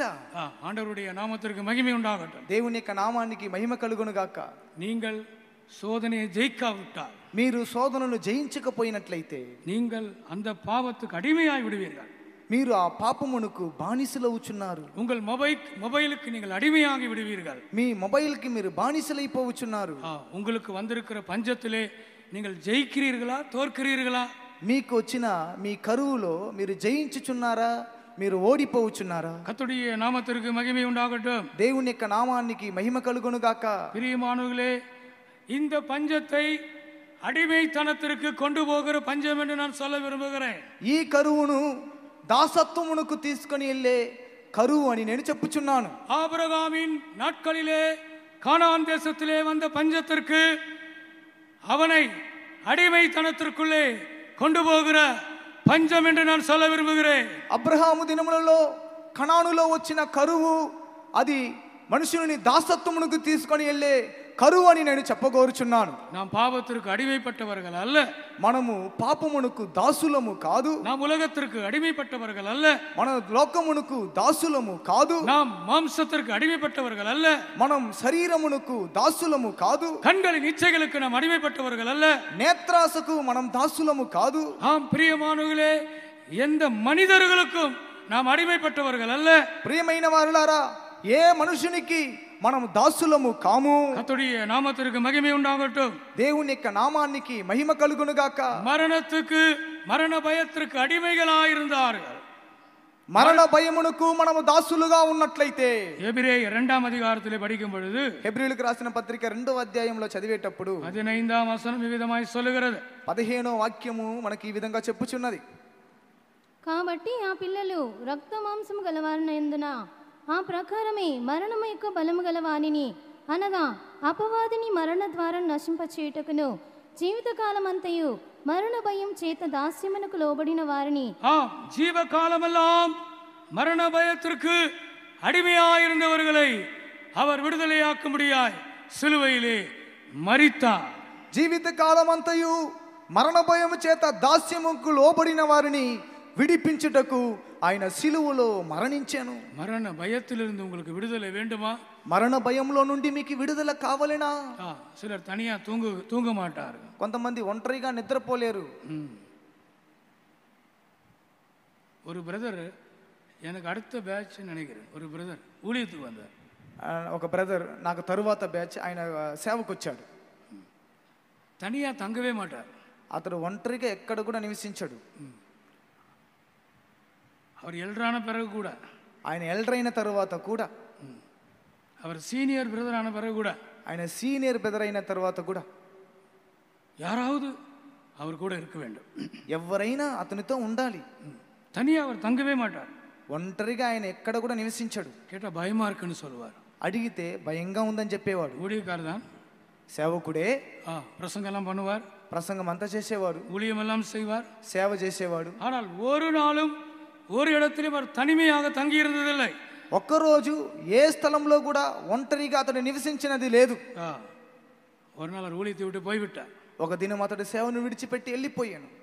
நான் அந்த ஊர் கன்வென்ஷன் போயிருந்தேன். నేను ఆ ఊరికి కన్వెన్షన్ నిమిత్తం వెళ్ళి ఉంటేని என்னை பார்க்க வந்தார். నన్ను చూచుటకు వచ్చాను. சென்டர் பாஸ் ஆயிட்டேன். అప్పుడు నేను సెంటర్ పాస్ట్ అయ్యిన్నాను. நான் சொன்னேன், தம்பி நீ கூட ஊழியத்தில் இருந்தால் இந்நேரம் சென்டர் பாஸ் ஆகிருப்பாய். అప్పుడు నేను చెప్పాను, తమ్ముడు నువ్వు సేవలో ఉంటే ఇప్పుడు నువ్వు సెంటర్ పాస్ట్ అయ్యేవాడివి. ஆண்டவருடைய நாமத்திற்கு மகிமை உண்டாகட்டும். దేవుని యొక్క నామానికి మహిమ కలుగును కాక. பயத்திற்கு அவர் அடிமையாக இருந்தார். భయమునకు అతడు దాసుడుగా ఉండెను. தனிமையாக அவர் இந்த ரூம்ல தங்க முடியவில்லை. ఒంటరిగా రూములో బస చేయలేకపోయాడు. பயத்திற்கு நீங்கள் அடிமைகளா இருக்கிறீர்களா? భయమునకు మీరు దాసులుగా ఉంటున్నారా? அப்படியானால் நீங்கள் அந்த பயத்தை ஜெயிக்க வேண்டும். అలాగైతే మీరు ఆ భయమును జయించవలెను. இந்த முதல் நாள் கூட்டத்திலே நாம் ஜெயிக்க வேண்டியது என்ன என்பதை கண்டுபிடியுங்கள்.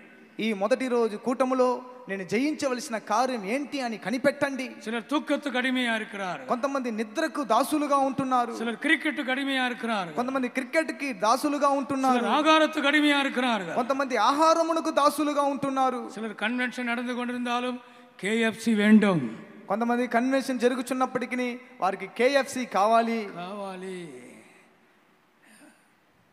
அவங்க అడిமையா இருக்கிறாங்க. వారు దాసులుగా ఉంటున్నారు. சிலர் டீக்கு அடிமையா இருக்கிறார்கள். కొంతమంది టీకి దాసులుగా ఉంటున్నారు. சிலர் சிகரெட்டுக்கு அடிமையா இருக்கிறார்கள். కొంతమంది సిగరెట్ కి దాసులుగా ఉంటున్నారు. ஒரு நாள் காலையிலே விசிட்டிங் போனேன். ఒక దినం ఉదయాన్నే నేను విజిటింగ్ కి వెళ్ళితేనే ஒரு பெரிய ஆபீசர், ఒక పెద్ద ఆఫీసర్, గవర్నమెంట్ వేலை செய்கிறவர், అతడు ప్రభుత్వ ఉద్యోగం చేయువాడు. நல்ல விசுவாசி, మంచి విశ్వాసి, ஊழியர்களை ரொம்ப கனம் பண்ணுவார், సేవకులను ఎక్కువగా గణపరిచేవాడు. ஐயா என்று தான் கூப்பிடுவார், అయ్యగారు అనే పిలిచేవారు. வீட்டுல போனா நல்ல சாப்பாடு கொடுப்பார், ఇంటికి వెళ్తే మంచి భోజనం పెట్టేవారు, தசமாங் கொடுப்பார், దశమ భాగం ఇచ్చేవాడు. நல்லா முழங்கால் போட்டு ரொம்ப பயபக்தியாய் ஜபித்து கொண்டு போவார். బాగా తగ్గింపుతో మోకాలు వేసి ప్రార్థన చేసుకొని వెళ్ళేవారు. திடீரென்று அந்த தெருவுக்கு நான் டூ வீலர்ல போகிறேன். హఠాత్తుగా ఆ వీధిలో నేను టూ వీలర్లో వెళ్తున్నాను. அவர் காலையில வாக்கிங் போய் கொண்டிருக்கிறார். ఆయన ఉదయాన్న వాకింగ్ వెళ్తూ ఉన్నాడు. வாக்கிங் போய் கொண்டிருக்கிறார். వాకింగ్ వెళ్తూ ఉన్నాడు. என்னை தூரத்துல பார்த்துட்டார். నన్ను దూరంలో నుంచి చూచాడు. கீழே போட்டு மிதிக்கிறார், கீழே போட்டு மிதிக்கிறார், కింద పడేసి తొక్కుచున్నాడు. நான் கிட்ட போய் பிரைஸ் லார்ட் ஐயா అని சொன்னேன். నేను దగ్గరికి వెళ్ళి అయ్యగారు ప్రైజ్ లార్డ్ అని చెప్పాను.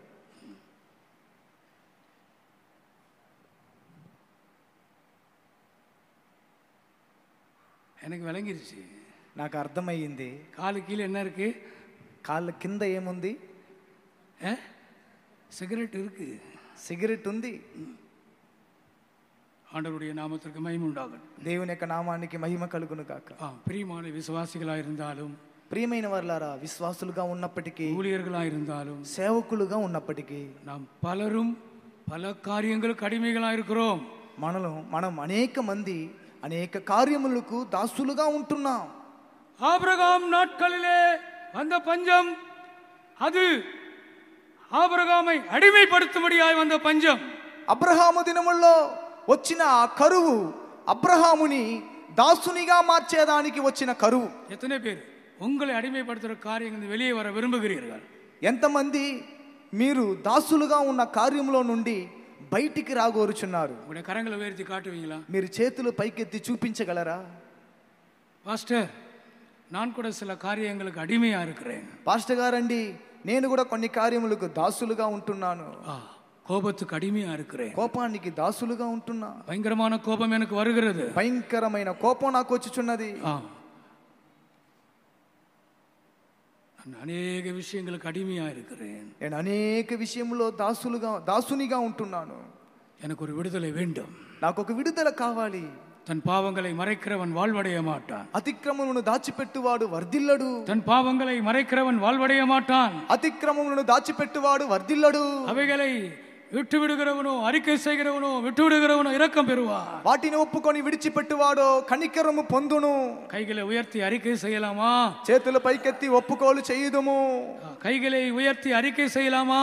చేతులు పైకెత్తి ఒప్పుకోలు చేయుదుమా? நீங்கள் అడిமையா இருக்கிற காரியத்தை நீங்கள் ஜெயிக்க விரும்புகிறீர்களா?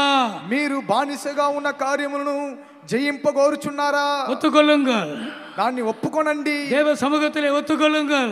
దేవుని సన్నిధిలో దాన్ని ఒప్పుకొనండి. ஆண்டவரே, இந்த குறிப்பிட்ட விஷயத்திலே நான் அடிமையா இருக்கிறேன். ప్రభువా, ఈ గుర్తింపబడిన కార్యంలో నేను బానిసగా ఉంటున్నా. இந்த வைசாக் கூட்டத்தில் எனக்கு விடுதலை தாங்க. ఈ వైజాగ్ కూటమునందు నాకు విడుదలనివ్వండి. நான் அறிக்கை செய்கிறேன். నేను ఒప్పుకోలు చేయుచున్నాను. கரங்களை உயர்த்தி நான் அறிக்கை செய்கிறேன். చేతులు పైకెత్తి నేను ఒప్పుకోలు చేయుచున్నాను. என்னை எந்த வல்லமை அடிமைப்படுத்த கூடாது. నన్ను ఏ శక్తి కూడా బానిసగా చేయకూడదు.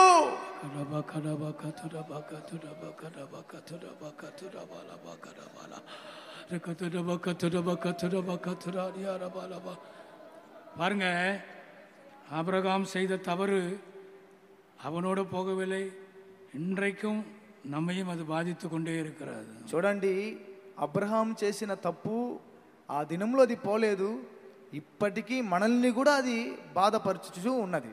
நாமும் கூட அதனால் பாதிக்கப்பட்டிருக்கிறோம். మనం కూడా దాని ద్వారా బాధింపబడుచు ఉన్నాం. పాకిస్తాన్ ఇండియా యుద్ధం.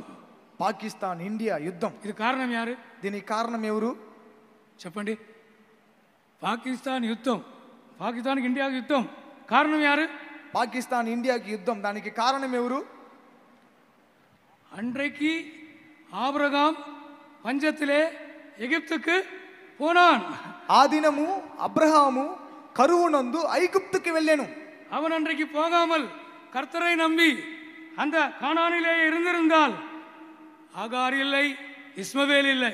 ఆ దినము అతడు దేవుని నమ్మి ఐగుప్తుకి వెళ్లకుండా కనానులోనే ఉండి ఉంటే హాగారు లేదు, ఇస్మాయేలు లేడు. அது அவனை மாத்திரம் பாதிக்கவில்லை, అది అతన్ని మాత్రము బాధించలేదు. எத்தனையோ தலைமுறை கடந்து ஜீவிக்கிற உலகத்தில் இருக்கிற நம்மையும் அது பாதிக்கிறது.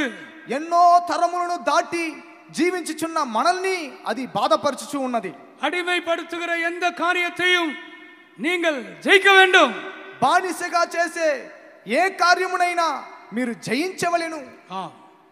உனக்கு வருகிற சோதனை உன்னை అడిமைப்படுத்த வருகிற சோதனை. నీకు వచ్చే శోధన నిన్ను బానిసగా చేసేదానికి వచ్చే శోధన. యేసు உன்னை விடுதலையாக்குகிறார். యేసు ప్రభు నిన్ను విడిపించుచు ఉన్నాడు. యేసు உன்னை விடுதலையாக்குகிறார். యేసయ్య నిన్ను విడిపించుచున్నాడు. కుమారన్ విడుదలయాకినాల్ మెయ్యాగవే విడుదలయావీர்கள். కుమారుడు మిమ్మల్ని స్వతంత్రులుగా చేసినడలా నిజముగానే మీరు స్వతంత్రులై ఉందురు. సిలువైలే విడుదలై கிடைக்கிறது. సిలువలో విడుదల స్వతంత్రం లభించుచున్నది. యేసువిன் పాడుகளை தியானிக்கும் போது விடுதலை கிடைக்கிறது. యేసయ్య శ్రమలను ధ్యానించేటప్పుడు విడుదల లభించుచున్నది. యేసుவின் ரத்தம் நமக்கு விடுதலை தருகிறது. యేసయ్య రక్తం మనకి విడుదలనిచ్చుచున్నది. ஆண்டவருடைய நாமத்திற்கு மகிமை உண்டாகட்டும். దేవుని యొక్క నామానికి మహిమ కలుగును గాక. ஒரு ஊழியக்காரர் இப்படி ஜெபம் பண்ணார். ఒక సేవకుడు ఈ విధంగా ప్రార్థన చేశాడు. இயேசுவின் விலாவிலிருந்து வருகிற ரத்தத்தினால் பிசாசே உன்னை நான் ஜெயிக்கிறேன். యేసయ్య పక్కలో నుండి వచ్చిన రక్తం చేత అపవాది నిన్ను నేను జయించుచున్నాను. பிசாசே, இயேசுவின் விலாவிலிருந்து வருகிற ரத்தத்தினால் உன்னை நான் ஜெயிக்கிறேன். అపవాది, యేసు ప్రభు పక్కలో నుండి వచ్చిన రక్తము చేత నేను నిన్ను జయించుచున్నాను. ஒரு பிசாசு துரத்துறார். ఒక అపవాదిని అతడు పారలు తోలుచున్నాడు. ஒரு பிசாசு பிடிச்ச ஆளு இப்படி சொல்லி துரத்திட்டு இருக்கிற அந்த ஊழியக்காரர். ఒక దయ్యం పెట్టిన ఒక వ్యక్తిని ఆ సేవకుడు ఈ విధంగా చెప్పి ప్రార్థన చేయించున్నాడు. பிசாசு போயிடுச்சு, దయ్యం వెళ్ళిపోయింది. அந்த ஆளுக்கு சுகம் கிடைச்சிச்சு. ఆ వ్యక్తికి స్వస్థత లభించెను. இன்னொரு பாஸ்டர் அதை பார்த்துக்கிட்டே இருந்தார். అప్పుడు ఇంకొక పాస్టర్ గారు దాన్ని గమనిస్తూ ఉన్నాడు. உள்ள வந்த பிறகு கேட்டாரா, లోపలికి వచ్చిన తర్వాత అడిగాడు, பாஸ்டர் அது என்ன புதுசா இருக்கு, விழாவிலிருந்து வருகிற ரத்தத்தினால் உன்னை நான் துரத்துகிறேன். పాస్టర్ గారు, ఏంటిది కొత్తగా ఉంది? పక్కలో నుండి వచ్చిన రక్తం యేసయ్య ఆ పక్కలో నుండి వచ్చిన రక్తం చేత నేను పారదోలుచున్నాను అని చెప్తాను. అది కొత్తగా. இயேசுவின் விழாவிலிருந்து வருகிற ரத்தத்தினால் பிசாசே உன்னை ஜெயிக்கிறேன். యేసయ్య పక్కలో నుండి వచ్చిన రక్తము చేత అపవాదిని నేను జయించుచున్నాను. అదే చెప్పండి.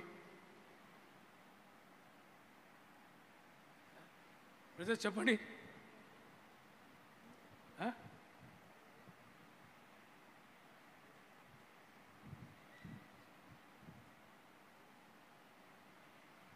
చెప్పరు.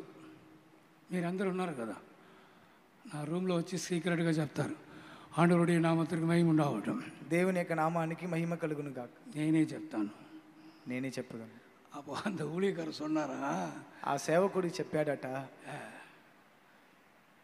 தலையிலிருந்து வந்த ரத்தம், உயிரோடு இருக்கும்போது வந்த ரத்தம், తలలో నుండి వచ్చిన రక్తము సజీవంగా జీవంగా ఉండేటప్పుడు వచ్చిన రక్తం. அப்போது இயேசு சாகவில்லை, అప్పుడు యేసయ్య మరణించలేదు. முதுகில இருந்து வந்த ரத்தம், இயேசு உயிரோடு இருந்து வந்த ரத்தம். వీపులో నుండి వచ్చిన రక్తం యేసయ్య ప్రాణంతో ఉండేటప్పుడు వచ్చిన రక్తం. இயேசுவை அடித்தார், యేసయ్యను కొట్టిరి, ஆனால் அவர் சாகவில்லை, యేసయ్య చనిపోలేదు, உயிரோடு இருந்தார். అప్పుడు ప్రాణంతో ఉండెను. இயேசுவின் கையிலிருந்து ரத்தம் வடிந்தது, యేసయ్య చేతుల్లో నుండి రక్తము కారెను, இயேசுவின் கால்களில் ரத்தம் வடிந்தது, యేసయ్య కాళ్ళలో నుండి రక్తము కారెను. அப்போதெல்லாம் கூட இயேசு உயிரோடு இருக்கிறார். అప్పుడు యేసు ప్రభు ప్రాణంతోనే ఉన్నాడు. 3 ஆணிகளிலே அவர் தொங்கிக் கொண்டிருக்கிறார். 3 మేకుల మీద ఆయన వేలాడుచున్నాడు. பிதாவே, இவர்களுக்கு மன்னியும், తండ్రి వీరిని క్షమించుము, இவர்கள் தாங்கள் செய்கிறது இன்னதென்று அறியாதிருக்கிறார்கள். వీరు చేయనది ఏమో వీరు తెలియకుండా చేయుచున్నారు. ஆனால் అయితే விலாவிலிருந்து ரத்தம் வந்தது. అయితే యేసయ్య పక్కలో నుండి రక్తం వచ్చెను. அப்போ இயேசு மரித்து விட்டார். అప్పుడు యేసయ్య మరణించెను.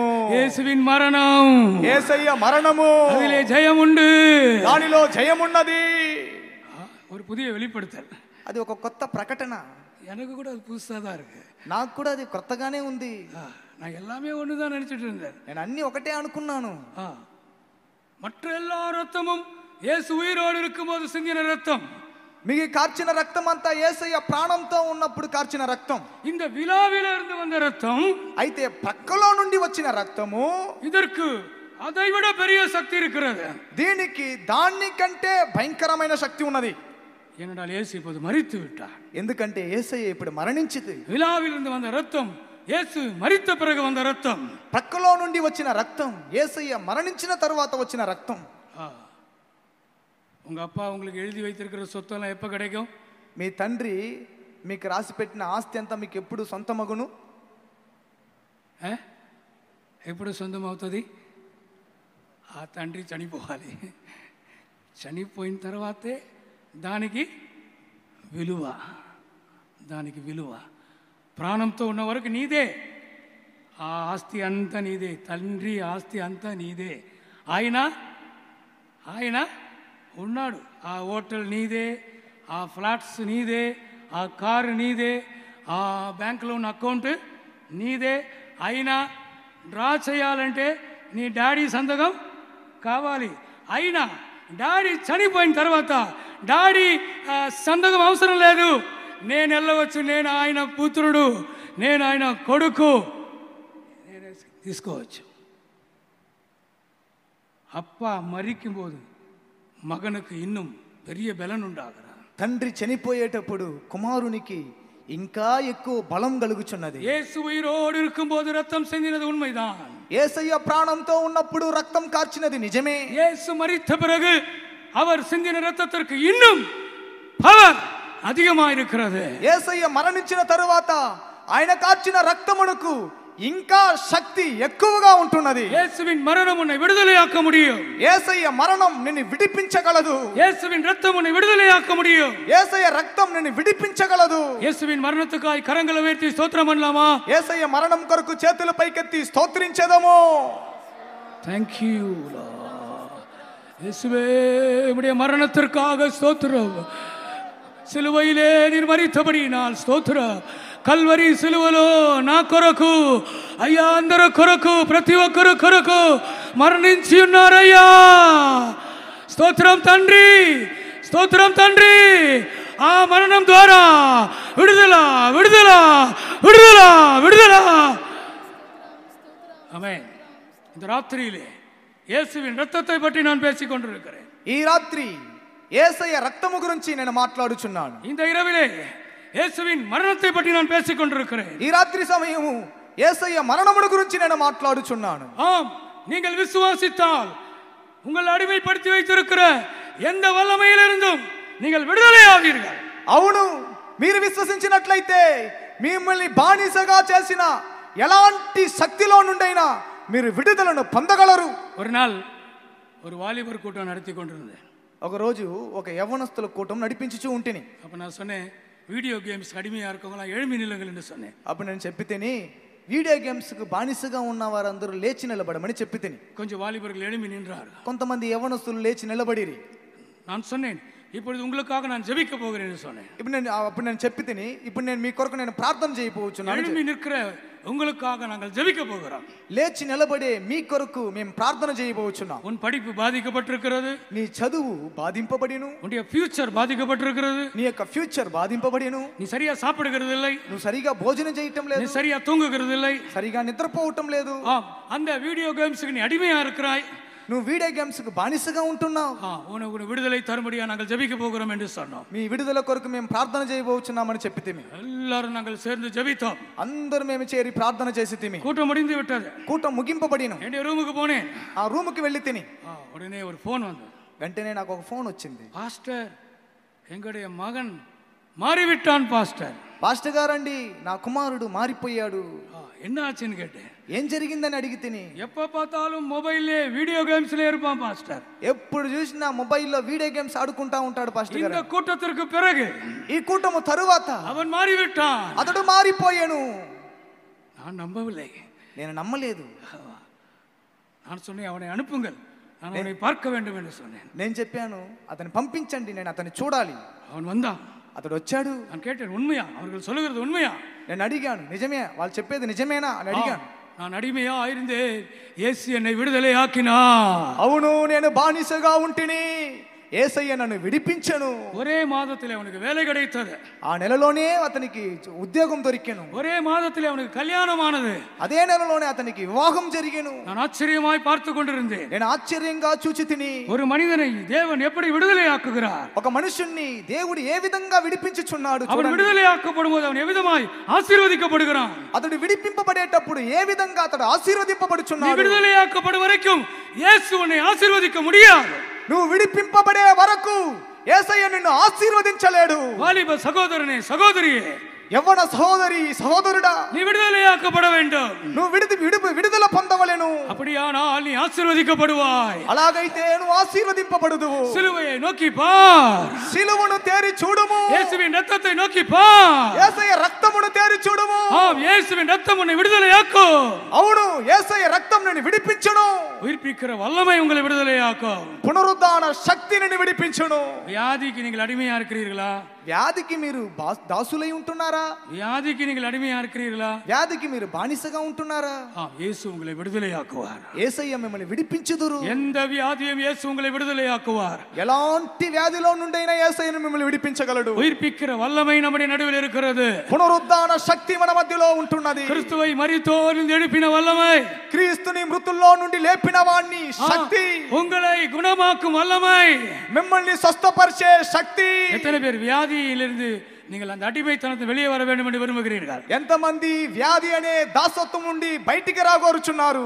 அந்த ஆஸ்மாவிலிருந்து கர்த்தர் உங்களை விடுதலையாக்குகிறார். ఆస్తమాలో నుండి దేవుడు మిమ్మల్ని విడిపింపగోరుచున్నాడు. அந்த கேன்சர்லிருந்து கர்த்தர் உங்களை விடுதலையாக்குகிறார். క్యాన్సర్ లో నుండి దేవుడు మిమ్మల్ని విడిపింపగోరుచున్నాడు. அந்த ஹார்ட் ப்ராப்ளம்லிருந்து கர்த்தர் உங்களை விடுதலையாக்குகிறார். హార్ట్ ప్రాబ్లం లో నుండి దేవుడు మిమ్మల్ని విడిపింపగోరుచున్నాడు. அந்த கிட்னி ப்ராப்ளம்லிருந்து கர்த்தர் உங்களை விடுதலையாக்குகிறார். కిడ్నీ సమస్యలో నుండి దేవుడు మిమ్మల్ని విడిపింపగోరుచున్నాడు. அந்த நுரையீரல் ப்ராப்ளம் உங்களை விடுதலையாக்குகிறார். ఊపిరితిత్తుల సమస్యల నుండి దేవుడు మిమ్మల్ని విడిపింపగోరుచున్నాడు. அந்த లివర్ వ్యాధిயிலிருந்து உங்களை கர்த்தர் விடுதலையாக்குகிறார். కాలేయ సమస్యల నుండి దేవుడు మిమ్మల్ని విడిపింపగోరుచున్నాడు. அந்த வியாதி உன்னை அடிமைப்படுத்த முடியாது. ఆ వ్యాధి నిన్ను దాసులుగా మార్చనేరవు. அந்த வியாதி உன்னை அடிமைப்படுத்த முடியாது. ఆ వ్యాధి నిన్ను బానిసగా చేయనేరవు. இயேசுவின் நாமத்தினாலே, యేసు నామములో, இயேசுவின் நாமத்தினாலே, యేసు నామములో, உயிர்ப்பிக்கிற வல்லமையினாலே, పునరుద్ధాన శక్తి ద్వారా, பரிசுத்தாவின் வல்லமையினாலே, పరిశుద్ధాత్మ శక్తి ద్వారా நீங்கள் விடுதலையாக்கப்படுகிறீர்கள். మీరు విడిపింపబడుదురు. உங்கள் வியாதி நீங்குகிறது. మీ వ్యాధి మీలో నుండి తొలగిపోవచ్చున్నది. பழைய காலத்திலே, ఆ పాతకాలంలో ஒரு பாஸ்டர் இருந்தார். ఒక పాస్టర్ గారు ఉండేను. அவர் பேர் ஜி தாமஸ். పాస్టర్ గారి పేరు జి థామస్. பாஸ்டர் எம்டி அடிக்கடி சொல்லுவார். పాస్టర్ ఎంటి థామస్ గారు ఆయన గురించి తరచుగా చెప్పేవారు. நீங்க கூட கேட்டிருப்பீர்கள். మీరు కూడా దాన్ని విని ఉంటారు. அவர் பேர் என்ன? ఆయన పేరేంటి? G Thomas. G Thomas. PG Thomas இல்ல, పాస్టర్ గారి పేరు కాదు. அவர் பேர் என்ன? G Thomas. நல்ல ஹைட்டா இருப்பார். G Thomas. ఆయన చాలా ఎత్తుగా ఉంటాడు. நான் பார்த்ததில்லை, నేను చూడలేదు. ஆனால் பாஸ்டர் எம்டி அவர்கள் அடிக்கடி சொல்வார். పాస్టర్ ఎంటీ గారు అతని గురించి తరచుగా చెప్పేవారు. அவர் ஒரு நாள் மலேசியாவில் போய் பிரசங்கம் பண்ண வேண்டும். ఆయన ఒక దినం మలేషియాలో వెళ్ళి ప్రసంగం చేయాలి. அந்த நாட்களிலே ఆ దినంలో ஃப்ளைட்ல கப்பல்ல தான் போவார். ఆ ఫ్లైట్ లేదు, ఓడ ప్రయాణం చేసేవారు. மெடிக்கல் டெஸ்ட்லே சொன்னார்கள், உங்களுக்கு ரத்தம் குறைவா இருக்கிறது என்று சொல்லிவிட்டார். మెడికల్ టెస్ట్ లో చెప్పారు, మీకు రక్తం చాలా తక్కువగా ఉందని చెప్పారు. நீங்கள் ஒரு டாக்டர் இடத்துல போயிட்டு வாருங்கள், మీరు ఒక డాక్టర్ దగ్గరికి వెళ్ళి రండి, அவர் உங்களுக்கு டேப்லெட் கொடுப்பார். ఆయన మీకు టాబ్లెట్స్ ఇస్తాడు. அதை நீங்க சாப்பிட்டீங்கன்னா உங்களுக்கு அந்த ரத்தம் வந்துடும். ఆ టాబ్లెట్ మీరు తిన్నారంటే మీకు రక్తం పట్టును.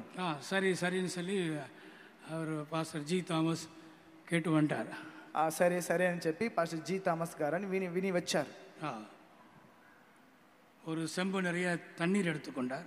ఒక చెంబు నిండుగా నీళ్లు తీసుకున్నారు. ஒரு செம்பு நிறைய தண்ணீர் எடுத்துக்கொண்டார். ఒక చెంబు నిండుగా నీళ్లు తీసుకున్నారు.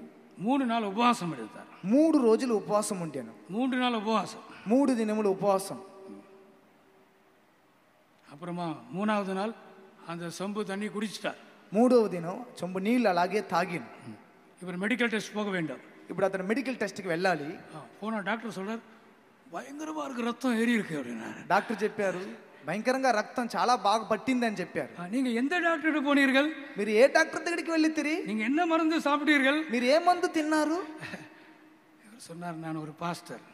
ఆయన చెప్పారు, నేను ఒక పాస్టర్ గారు, நான் மருந்து எடுக்கிறது இல்லை, నేను మందు తీసుకోవటం లేదు, இயேசுதான் எனக்கு வைத்தியர், యేసయ్యనే నాకు వైద్యుడు. நான் 3 நாள் உபவாசம் எடுத்தேன். నేను 3 రోజులు ఉపవాసం ఉంటిని. ஒரு செம்பு தண்ணி வைத்து நான் ஜெபித்துக் கொண்டிருந்தேன். చెంబు నీళ్లను పట్టి నేను ప్రార్థన చేయించు ఉంటిని. எனக்குள்ள இருக்கிற ரத்தம் இயேசுவின் ரத்தம், నాలో ఉండే రక్తము యేసయ్య రక్తం. ஹல்லேலூயா, హల్లెలూయా.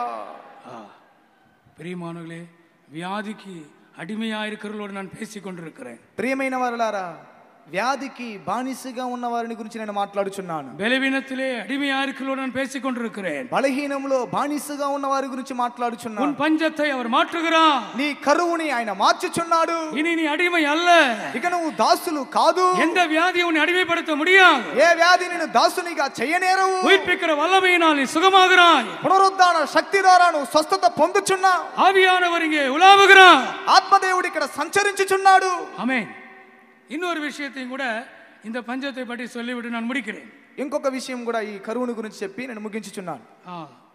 நான் சொன்னேன், இந்த பஞ்சம் ஆபிரகாமின் நாட்களிலே வந்த பஞ்சம், அடிமைத்தனத்திற்கு கொண்டு போகிற பஞ்சம்.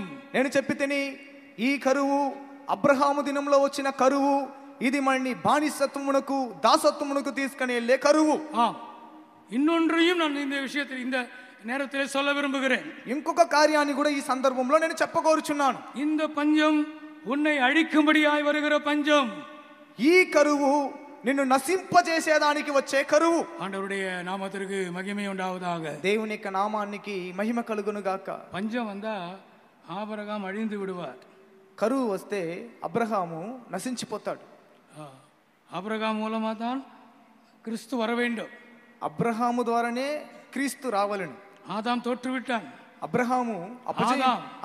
ఆదాము అపజయం పొందెను. ஆதாமின் மூலமாக ఆదాము ద్వారా கிறிஸ்து வர வேண்டும். క్రీస్తు రావలెను. ஆதாம் துவக்கம், ఆదాము యొక్క ప్రారంభం, கிறிஸ்து முடிவு, క్రీస్తు ముగింపు. இதான் தேவனுடைய பிளான். ఇదే దేవుని యొక్క ప్రణాళిక. ஆனால் ஆதாமிடத்திலே பிசாசு விளையாடி விட்டார். అయితే ఆదాము విషయంలో అపవాది ఆట్లాడుకొనేను. தேவன் மேல் அவனுக்கு சந்தேகம் வந்து விட்டார். దేవుని మీద అతనికి సందేహం వచ్చెను. அவள் தொடக்கூடாது என்று சொன்ன கனியை புசித்து விட்டார். తినకూడదు అనే ఆ ఫలమును అతడు తినెను. ஆனால் கர்த்தர் అங்கே ఆబ్రహాము எழுப்புகிறார். అయితే దేవుడు అక్కడ అబ్రహామును లేపుచున్నాడు. அவனுக்கு வாக்குத்தத்தங்களை கொடுக்கிறார். అతనికి వాగ్దానములు ఇస్తున్నాడు. 100 వయసులో ఈసాకై கொடுக்கிறார். 100 ఏండ్లో ఇస్సాకునిచ్చాడు. கிறிஸ்துவை அந்த சந்ததியிலே கொண்டு வரும்படியாக, క్రీస్తుని ఆ సంతతిలో తీసుకొని రావు నిమిత్తం ஆண்டவருடைய நாமத்திற்கு மகிமை உண்டாகட்டும். దేవుని యొక్క నామానికి మహిమ కలుగును గాక. ஆபிரகாம் இல்லாவிட்டால் கிறிஸ்து இல்லை. అబ్రహాము లేనట్లయితే క్రీస్తు లేడు. கிறிஸ்து ஆபிரகாமின் சந்ததியா இருக்கிறார். క్రీస్తు అబ్రహాము సంతతి అయి ఉన్నారు. ஆம் பிரியமானவர்களே, ஆபிரகாம் இல்லாவிட்டால் கிறிஸ்து இல்லை. అవును ప్రియమైన వారలారా, అబ్రహాము లేనట్లయితే క్రీస్తు లేడు. கிறிஸ்து இல்லாவிட்டால் புதிய ஏற்பாட்டு சபை இல்லை. క్రీస్తు లేనట్లయితే క్రొత్త నిబంధన సంఘము లేదు. கிறிஸ்து இல்லாவிட்டால் சியோன் இல்லை. క్రీస్తు లేనట్లయితే సియోను లేదు. புதிய எருசலேம் இல்லை. నూతన యెరూషలేము లేదు. கிறிஸ்து மாம்சத்திலே மரிக்க வேண்டும். క్రీస్తు శరీరములో మరణించవలెను. அதற்கு ஆபிரகாமை பாதுகாக்க வேண்டும். అందుకు అబ్రహాముని కాపాడవలెను. அவனுடைய சந்ததியை பாதுகாக்க வேண்டும். అతని యొక్క సంతానమును కాపాడవలెను. பஞ்சம் உன்னையும் உன் சந்ததியும் அழிக்கும்படியாய் வருகிறது. కరువు నిన్ను నీ సంతతిని నశింపు చేయ నిమిత్తం వచ్చుచున్నది. ஒரு ஆவிக்குரிய சந்ததியை அது அழிக்கும்படியாய் வருகிறது. ఒక ఆత్మీయ సంతతిని అది నశింపజేయ నిమిత్తం వచ్చుచున్నది. ஒரு பரிசுத்தமுள்ள சந்ததியை அழிக்கும்படியாய் வருகிறது. ఒక పరిశుద్ధమైన సంతతిని అది నశింపజేయ నిమిత్తం వచ్చుచున్నది. ஆம் பிரியமானவர்களே, இந்த இடத்துல நான் உங்களுக்கு சொல்ல விரும்புகிறேன். అవును ప్రియమైన వారలారా, ఈ స్థలంలో నేను నీకు చెప్పగోరుచున్నాను, உன்னை ஒரு வல்லமே அழிக்க முடியாது. నేను ఏ శక్తి కూడా నశింపజేయవు. இந்த பிரதர் சாட்சி சொன்னார் இல்லையா? ఇప్పుడు బ్రదర్ గారు సాక్ష్యం చెప్పారు కదా. அவர் தற்கொலை செய்து கொள்ள விரும்பினார். అతడు ఆత్మహత్య చేయాలని కోరాడు. ஆனால் அவரால் முடியவில்லை. అయితే అతనికి అది వీలు కాలేదు. உன்னை ஒரு வல்லமே அழிக்க முடியாது. ఏ శక్తి కూడా నేను నశింపజేయవు. பயப்படாதீங்க, భయపడకండి. ஊழியர்களே பயப்படாதீங்க. సేవకులారా భయపడకండి. நான் ஊழியத்துல கடைசி வரை இருப்பேனா? సేవలో నేను అంతం వరకు ఉందునా? நான் இன்னைக்கு சென்ட்ரல் பாஸ்டராக உங்கள் மத்தியிலே நிற்கிறேன். ఇప్పుడు నేను సెంట్రల్ పాస్టర్ గా మీ మధ్యలో నిలబడి ఉన్నాను. தேவனுடைய கிருபை, దేవుని యొక్క కృప, அது தேவனுடைய திட்டம், అది దేవుని యొక్క ఉద్దేశం, அது தேவனுடைய మనదిలో ఉన్న కార్యం, అది దేవుని యొక్క మనసులో ఉన్న కార్యం. என்னுடைய பக்தி அல்ல, నా యొక్క భక్తి కాదు, என்னுடைய சக்தி அல்ல, నా యొక్క శక్తి కాదు, என்னுடைய திறமைகள் அல்ல, నా యొక్క సామర్థ్యం కాదు, என்னுடைய பரிசுத்தம் அல்ல, నా యొక్క పరిశుద్ధత కాదు, என்னுடைய தாழ்மை அல்ல, నా యొక్క తగ్గింపు కాదు. என்னால் இந்த ஊழியம் செய்ய முடியாது என்று நான் சொல்லி இருக்கிறேன். నా వల్ల ఈ సేవ చేయలేను అని నేను చెప్పి ఉన్నాను. பாஸ்டர் ஆகாததற்கு முன்பதாக, పాస్టర్ కాక ముందు, பாஸ்டர் ஆன பிறகும் கூட, పాస్టర్ అయిన తరువాత కూడా எத்தனையோ சந்தர்ப்பங்கள் நான் தேவனோட சொல்லி இருக்கிறேன். ఎన్నో సందర్భంలో నేను దేవునితో చెప్పి తిని, ஆண்டவரே இந்த ஊழியம் செய்ய என்னால் முடியாது, ప్రభువా ఈ సేవ చేయుటకు నాకు వీలు కాదు, என்னை எடுத்துக்கோங்க, ప్రభువా నన్ను తీసుకొనండి, என்னை எடுத்துக்கோங்க, ప్రభువా నన్ను తీసుకొనండి, என்னால் இந்த ஊழியம் செய்ய முடியாது, నా వల్ల ఈ సేవ చేయుటకు వీలు కాదు, நான் நம்பிக்கையை இழந்தேன், నేను నిరీక్షణను కోల్పోతిని, எனக்கு முன்பாக ஒரு இருள் இருந்தது, నా ముందు ఒక చీకటి ఉండెను, என்னால் அடுத்த அடி வைக்க முடியவில்லை, ఒక అడుగు నేను ముందు పెట్టలేకపోతిని, என்னுடைய ஊழியம் முடிந்து விடும் என்று நான் நினைத்த சந்தர்ப்பங்கள் இருந்தது, నా సేవ ముగింపబడినేమో అని తలంచిన సందర్భములు ఉన్నవి. ஆனாலும் நான் இன்றைக்கு உங்கள் மத்தியிலே దేవుని ஊழியத்தை செய்து கொண்டிருக்கிறேன். అయితే నేను మీ మధ్యలో ఇప్పుడు దేవుని యొక్క సేవను చేయుచూ ఉన్నాను. ஊழியர்களே, సేవకులారా, ஊழியர்களே, సేవకులారా, உங்கள் ஊழியத்தை அழிக்க ஒரு வல்லமை போராடி கொண்டிருக்கிறார். మీ సేవను నశింపజేసేదానికి ఒక శక్తి పోరాడుచున్నది. உனக்குள்ள இருக்கிற கிருபையை அழிக்கும்படி போராடி கொண்டிருக்கிறார். నీలో ఉన్న కృపను నశింపజేసేదానికి పోరాడుచున్నది. உனக்குள்ள இருக்கிற ஜெபாவி அழிக்கும்படி அவன் போராடி கொண்டிருக்கிறான். నీలో ఉన్న ప్రార్థనాత్మను నశింపజేసేదానికి వాడు పోరాడుచున్నాడు. நான் உங்களுக்கு இந்த முதல் நாள் கூட்டத்திலே சொல்லிக் கொள்கிறேன், నేను మీకు మొదటి దినం కూటంలో చెప్పుచున్నాను, நீங்கள் ஆபிரகாமின் சந்ததியா இருக்கிறீர்கள், మీరు అబ్రహాము యొక్క సంతతి అయి ఉన్నారు, நீங்கள் கிறிஸ்துவின் சந்ததியா இருக்கிறீர்கள், మీరు క్రీస్తు యొక్క సంతతి అయి ఉన్నారు. எந்த பஞ்சமும் ஆபிரகாமையும் அவன் சந்ததியை அழிக்க முடியாது. ఏ కరువు అబ్రహామును అతని సంతతిని నశింప చేయనేరవు. எந்த மந்திர சக்தியும் உங்களை அழிக்க முடியாது.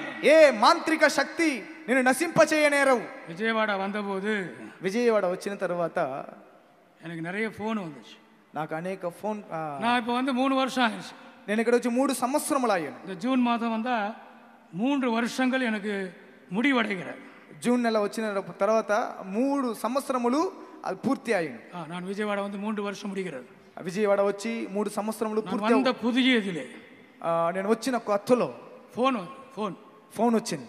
ஊழியக்காரர்கள் ஃபோன் பண்ணினார், సేవకులు ఫోన్ చేశారు, விசுவாசிகள் ஃபோன் பண்ணினார், విశ్వాసులు ఫోన్ చేశారు, சென்னையிலிருந்து ஃபோன் பண்ணினார், చెన్నైలో నుంచి ఫోన్ చేశారు, இங்கே ఆంధ్రాவிலிருந்து ஃபோன் பண்ணினார், ఆంధ్ర నుండి ఫోన్ చేశారు. பாஸ்டர் ரொம்ப ஜாக்கிரதையா இருங்க பாஸ்டர், పాస్టర్ గారండి మిక్కిలి జాగ్రత్తగా ఉండండి, எல்லா இடத்துலயும் போய் சாப்பிடாதீங்க, అన్ని స్థలంలో వెళ్ళి తినకండి, எல்லார் வீட்லயும் போய் சாப்பிடாதீங்க, ప్రతి ఇంట్లో వెళ్ళి తినకండి, ఫస్ట్ நாய்க்கு போடுங்க, ఫస్ట్ కుక్కకి వేయండి, பூனைக்கு போடுங்க, పిల్లికి వేయండి, அது உயிரோடு இருந்தால் சாப்பிடுங்க.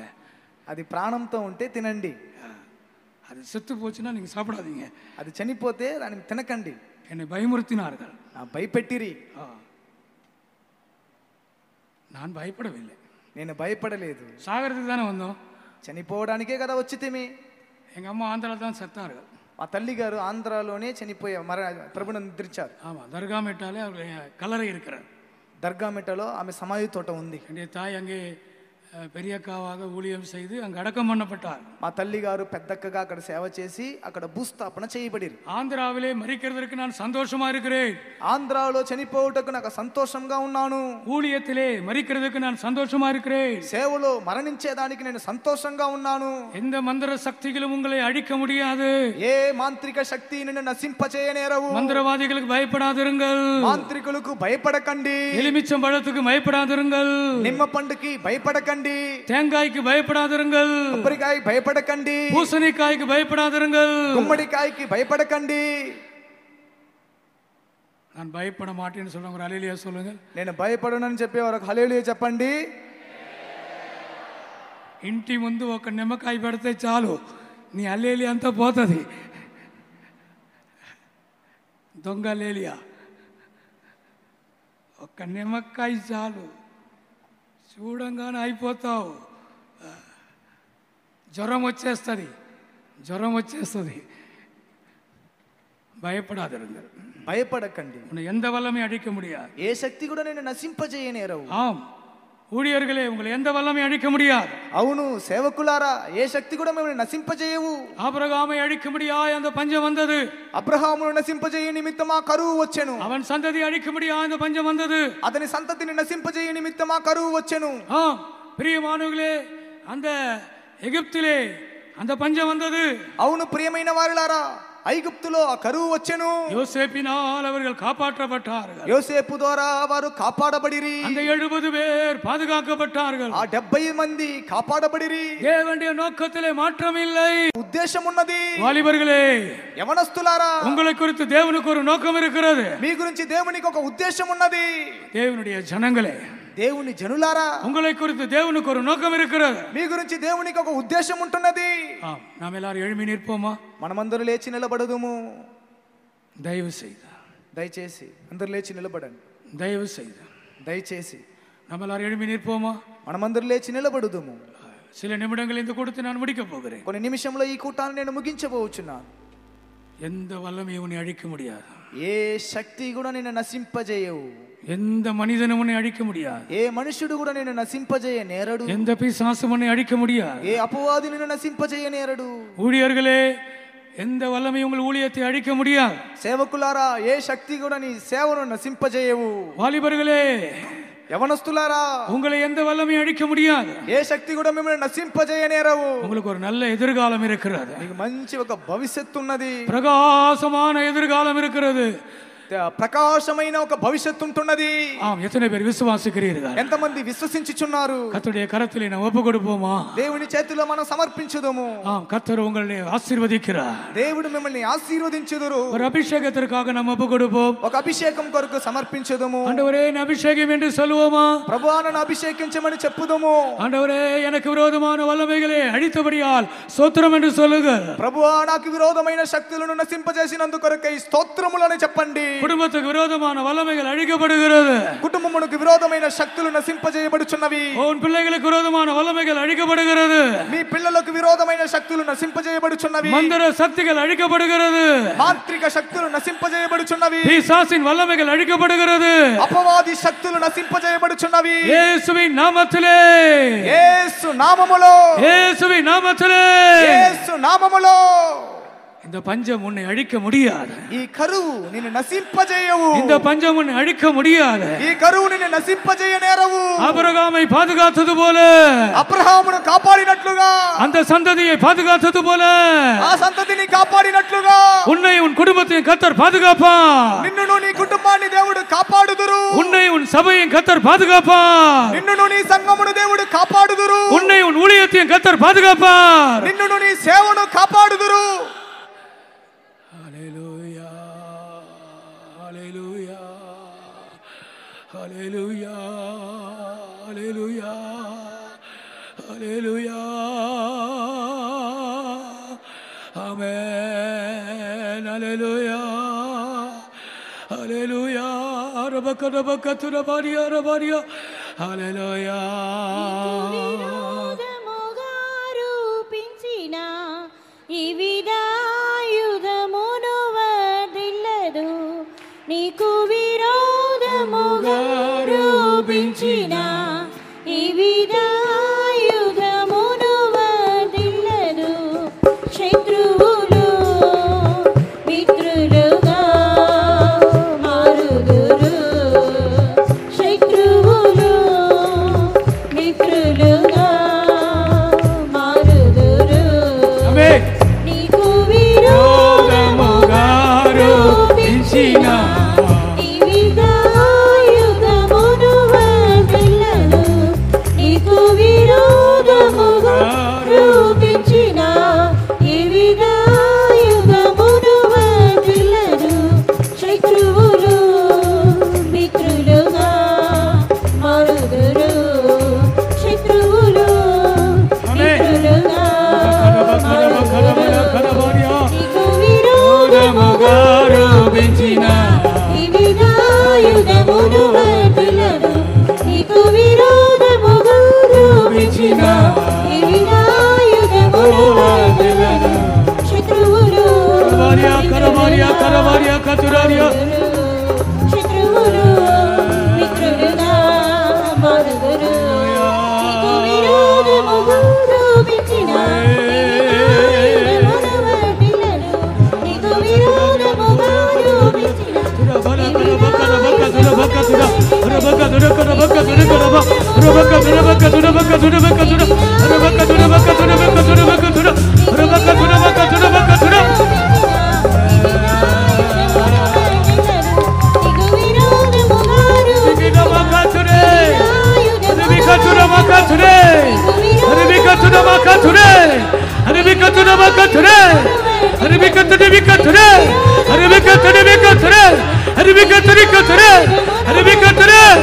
నీకు విరోధముగా రూపించిన ఈ విదాయుధమును వర్ధిల్లదు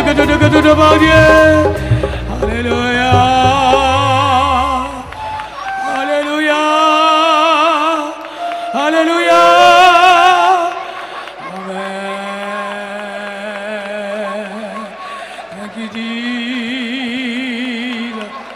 ஆமென். கடன்பட்ட உங்களோடு நான் பேச விரும்புகிறேன். கடன்பட்ட உங்களோடு நான் பேச விரும்புகிறேன். అప్పుల పాలైన మీతో నేను మాట్లాడగలుగుతున్నాను. బైబిల్లో ఒక వచనం இருக்கிறது. బైబిల్లో ఒక వాక్యం ఉంది. కடன் వాంగినవన్ కடன் కొడుతవనుకు అడిమై. అప్పు తీసుకున్నవాడు అప్పు అప్పు అప్పు ఇచ్చిన వానికి దాసుడు. కடன் వాంగినవన్ కடன் కొడుతవనుకు అడిమై. అప్పు తీసుకున్నవాడు అప్పు ఇచ్చిన వానికి దాసుడు. இங்க இருக்கிற நிறைய பேர் கடன் பிரச்சனையோடு இருக்கிறீர்கள். ఇక్కడ ఉన్న వాళ్ళు అనేక మంది అప్పుల సమస్యల్లో ఉన్నారు. கடன் என்றால் நீங்கள் அடிமைத்தனத்தில் இருக்கிறீர்கள்.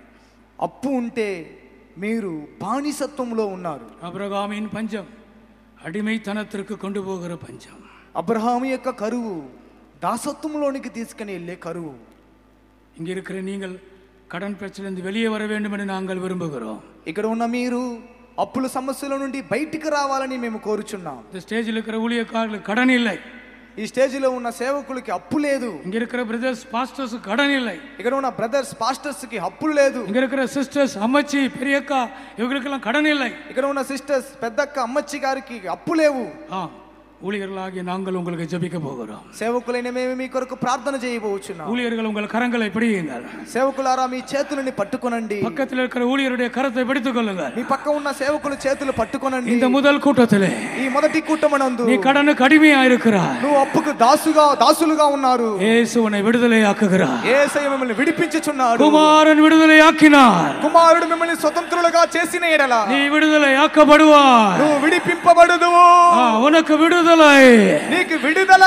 கடன் பிரச்சனையிலிருந்து உனக்கு விடுதலை. అప్పుల సమస్యల్లో నుండి నీకు విడుదల. அந்த சாபத்திலிருந்து உனக்கு விடுதலை. ఆ శాపము నుండి విడుదల. கடன் ஒரு சாபம். అప్పు ఒక శాపము. அந்த அந்த சாபத்தை நீக்கி உன்னை ஆசீர்வதிக்க விரும்புகிறார். ఆ శాపమును తొలగించి దేవుడు నిన్ను ఆశీర్వదింపగోరుచున్నాడు. இயேசுவின் நாமத்தினாலே యేసు నామములో தேவ மக்களுடைய கடன்கள் நீங்குவதாக. దేవుని జనుల యొక్క అప్పులు తొలగునుగాక. குடும்பங்களை கர்த்தர் ஆசீர்வதிப்பாராக. కుటుంబమును పండి கரங்களை உயர்த்தி நான் விசுவாசிக்கிறேன் என்று சொல்ல நீங்கள் விடுதலையாக்கப்படுகிறீர்கள். మీరు విడిపింపబడుదురు. எப்படி என்று கேட்காதிருங்கள். ఏ విధంగా అని అడగకండి. எப்படி என்று கேட்காதிருங்கள். ఎలా అని అడగకండి. தேவனால் கூடாத காரியம் ஒன்றும் இல்லை. దేవునికి అసాధ్యమైనది ఏదీ లేదు. தேவனால் கூடாத காரியம் ஒன்றும் இல்லை. దేవునికి అసాధ్యమైనది ఏదీ లేదు. பரலோகம் உங்களை ஆசீர்வதிக்கிறது. பரலோகம் உங்களை ஆசீர்வதிக்கிறது. పరలోకం మిమ్మల్ని ఆశీర్వదించుచున్నది. சீயோன் உங்களை ஆசீர்வதிக்கிறது. సీయోన్ మిమ్మల్ని ఆశీర్వదించుచున్నది.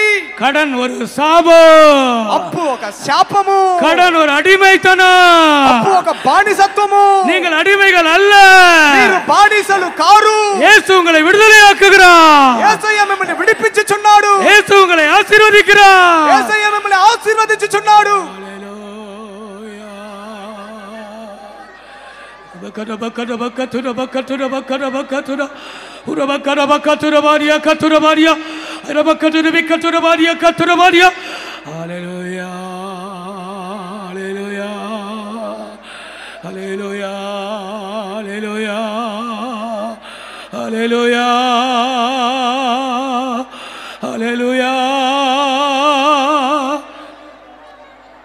பஸ்கா ஆட்டுக்குட்டியின் ரத்தம். పస్కా గొర్రె పిల్ల యొక్క రక్తము. பஸ்கா ஆட்டுக்குட்டியின் ரத்தம் పస్కా గొర్రె పిల్ల యొక్క రక్తం உங்களை விடுதலையாக்குகிறது. మిమ్మల్ని విడిపించుచున్నది.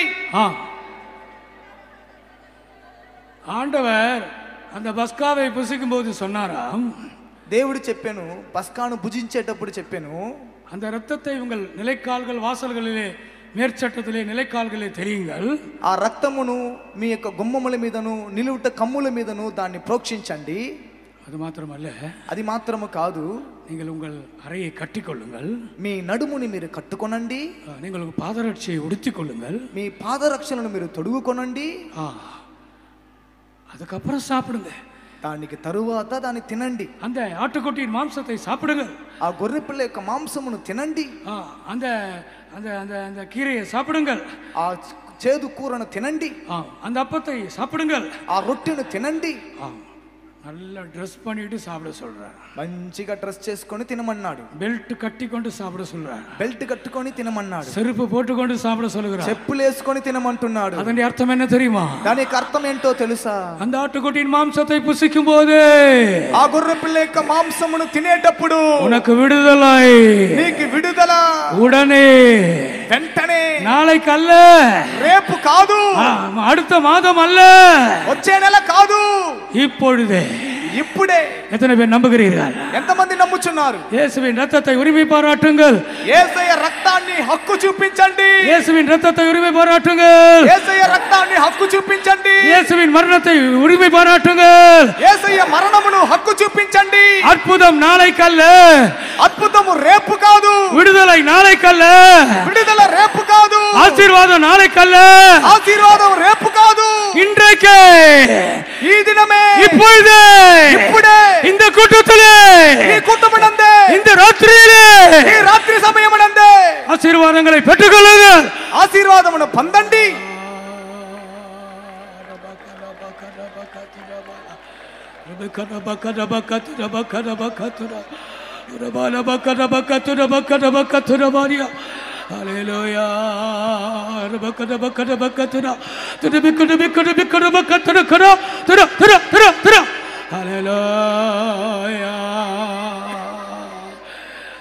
ஆமென்.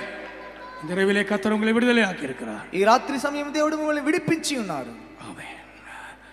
நாளைக்கல்ல, రేపు కాదు, நாளைக்கல்ல, రేపు కాదు, அடுத்த மாதம் அல்ல, వచ్చే నెల కాదు, அடுத்த வருடம் அல்ல, వచ్చే సంవత్సరము కాదు, இந்த ராத்திரியிலே ఈ రాత్రి సమయమందే நீங்கள் சுகத்தை பெற்று விட்டீர்கள். మీరు స్వస్థతను పొందితిరి, நீங்கள் மன்னிப்பை பெற்று விட்டீர்கள். మీరు క్షమాపణను పొందితిరి, நீங்கள் விடுதலை பெற்று விட்டீர்கள். మీరు విడుదలను పొందితిరి, நீங்கள் ஜெயத்தை பெற்று விட்டீர்கள். మీరు జయం పొందితిరి, நீங்கள் ஆசீர்வாதத்தை பெற்று விட்டீர்கள். మీరు ఆశీర్వాదమును పొందితిరి. விசுவாசிக்கிறவர்கள் கரங்களை உயர்த்தி ஸ்தோத்திரம் பண்ணுங்கள். విశ్వసించి వారు చేతుల పైకెత్తి స్తోత్రించెదము. Praise the Lord. Praise the Lord. Praise the Lord. Praise the Lord. Praise the Lord. Praise the Lord. Praise the Lord. Praise the Lord. Praise the Lord. Praise the Lord. Praise the Lord. Praise the Lord. ప్రార్థించదము. ప్రేమ స్వరూపుడైనటువంటి మా ఉన్నతమైనటువంటి దేవా, మీ ఉన్నతమైన కృప కొరకై స్తోత్రం చెల్లించున్నాను దేవా. ఏక సాయంకాల వేళలో స్వామి పరలోకం మా కొరకై తెరవబడి ఉన్నది కనుక స్తోత్రం చెల్లించున్నాను దేవా. ఇక సాయంకాల వేళలో ప్రభా మీరు మా మధ్యలోనికి వచ్చినారు స్వామి, మమ్మల్ని ఒక్కొక్కను కూడా చూచున్నారు కనుక స్తోత్రం చెల్లించున్నాను దేవా. మా మో చెప్పినట్లుగానే స్వామి అన్నపానం లేనటువంటి క్షామం కాదు కానీ యెహోవా వాక్కు దొరకలేనటువంటి క్షామం రాబోతున్నదని చెప్పినారు కనుక స్తోత్రం. అది నిజం, నమ్మకమైనది కనుక స్తోత్రం చెల్లించున్నాను దేవా. అటువంటి క్షామం రాబోతున్నది కనుక స్తోత్రం.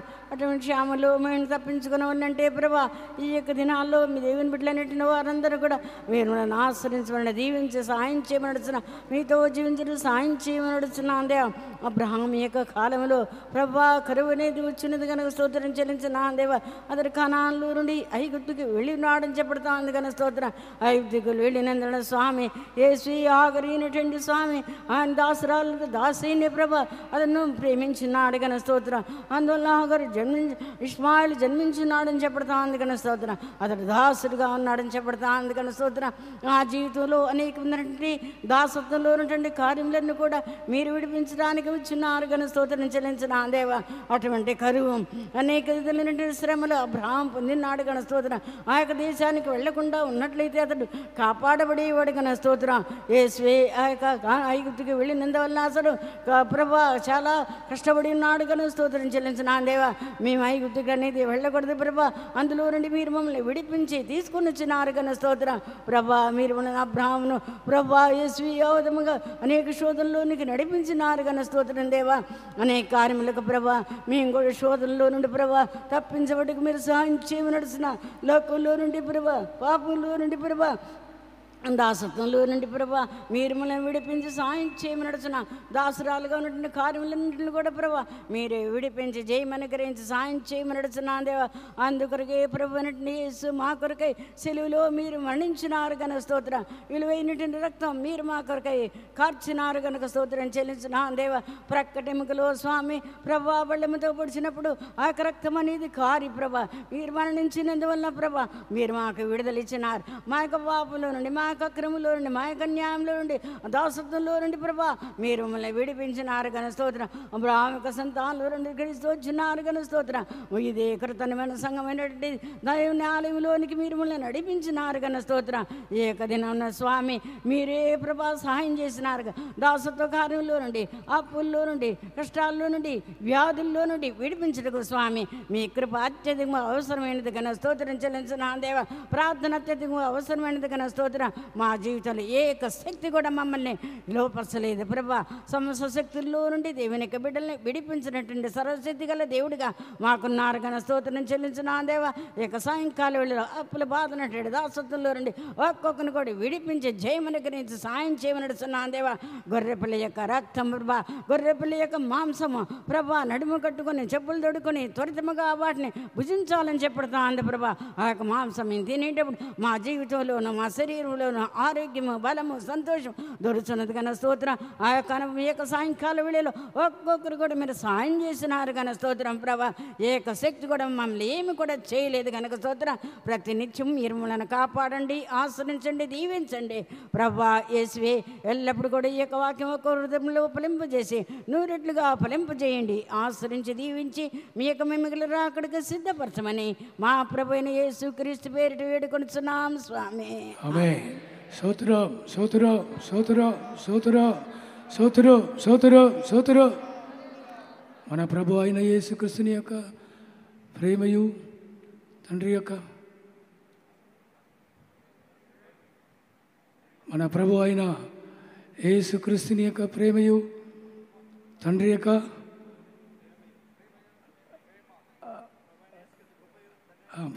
మన ప్రభు అయిన యేసుక్రీస్తుని యొక్క కృపయు తండ్రి యొక్క ప్రేమయు పరిశుద్ధాత్మ సహవాసం మనందరితో ప్రభు నీ రాకడ వరకు ఎల్లప్పుడూ తోడే ఉండనుగాక. హల్లెలూయా హల్లెలూయా అందరూ కలిసి హల్లెలూయా చెప్పండి. హల్లెలూయా. Praise Lord. అందరికీ ప్రైజ్ లార్డ్. వచ్చిన వారందరికీ భోజనం కలదు. మాకు కుడివైపుగా ఈ హాల్కు వెలుపల సహోదరులకు, ఈ స్టేడియం వెలుపల ఎడమ వైపుగా సహోదరులకు భోజనము సిద్ధపరచబడి ఉన్నది. విశ్వాసులైన వారు, దూర ప్రాంతం నుంచి వచ్చిన వారు, ఇక్కడ బస చేయగోరిన వారికి ఇక్కడ మా కుడివైపున హాల్కి బయట బ్యాంక్వెట్ హాల్ ఉన్నది. అటువైపే సహోదరులకు ఇక బస చేయి స్థలము సిద్ధపరచబడి ఉన్నది. దూర ప్రాంతం నుంచి వచ్చిన వారు ఇక్కడ ఉండి అన్ని కూటములలో పాలు పొందవచ్చు. ఇప్పుడు భోజనమైన పిమ్మట రాత్రి 10 గంటలకు ఇక్కడ ఒక ప్రత్యేకమైనటువంటి ప్రార్థన కలదు. స్తోత్రం. ప్రార్థన కావలసిన వారు ముందుకు రండి. పాట పాస్టర్స్, ఎల్డర్స్ దయచేసి కిందకి వెళ్ళండి. పాస్టర్స్, ఎల్డర్స్ ప్రార్థన చేయండి.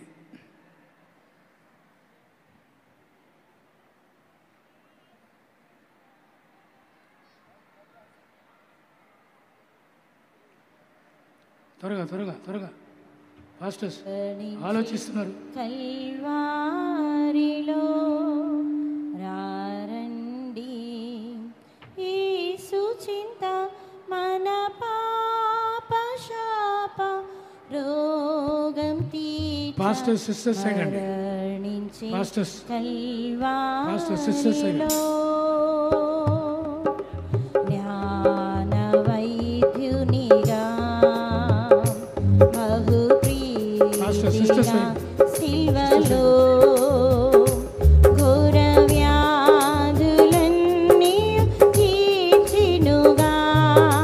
జ్ఞాన వైద్యునిగా బహు ప్రీతిగా శిల్వలో ఘోర వ్యాధులన్నీ తీర్చినుగా. క్షమించెను పాపమును, తీర్చెను మన శాపములను. మిమ్ము ప్రేమతో పిలుచుచుండే. క్షమించెను పాపమును, తీర్చెను మన శాపములను. మిమ్ము ప్రేమతో పిలుచుచుండే. రారండి, యేసు చింత మన పాప రోగ శాపం తీర్చ మరణించే కల్వారిలో.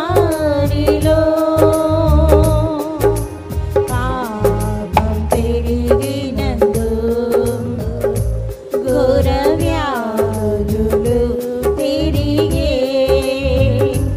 జనులల సిరి తమ యవ్వనంలో పాపం పెరిగినందు ఘోర వ్యాధులు పెరిగే.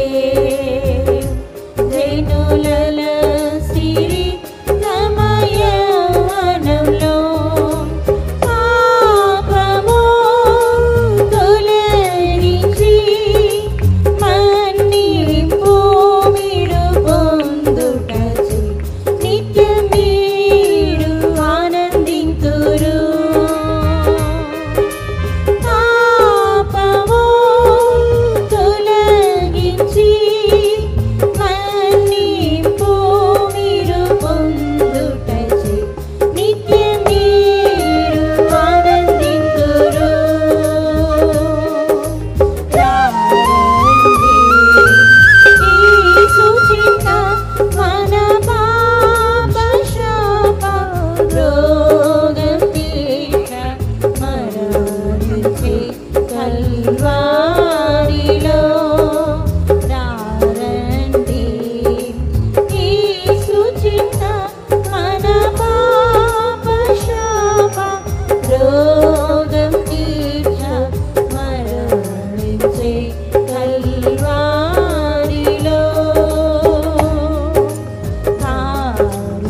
కారుణ్యకరంతో బహు తీరని రోగముల్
స్తోత్రం అనువు. స్తోత్రం. స్తోత్రం స్తోత్రం స్తోత్రం. హల్లెలూయా.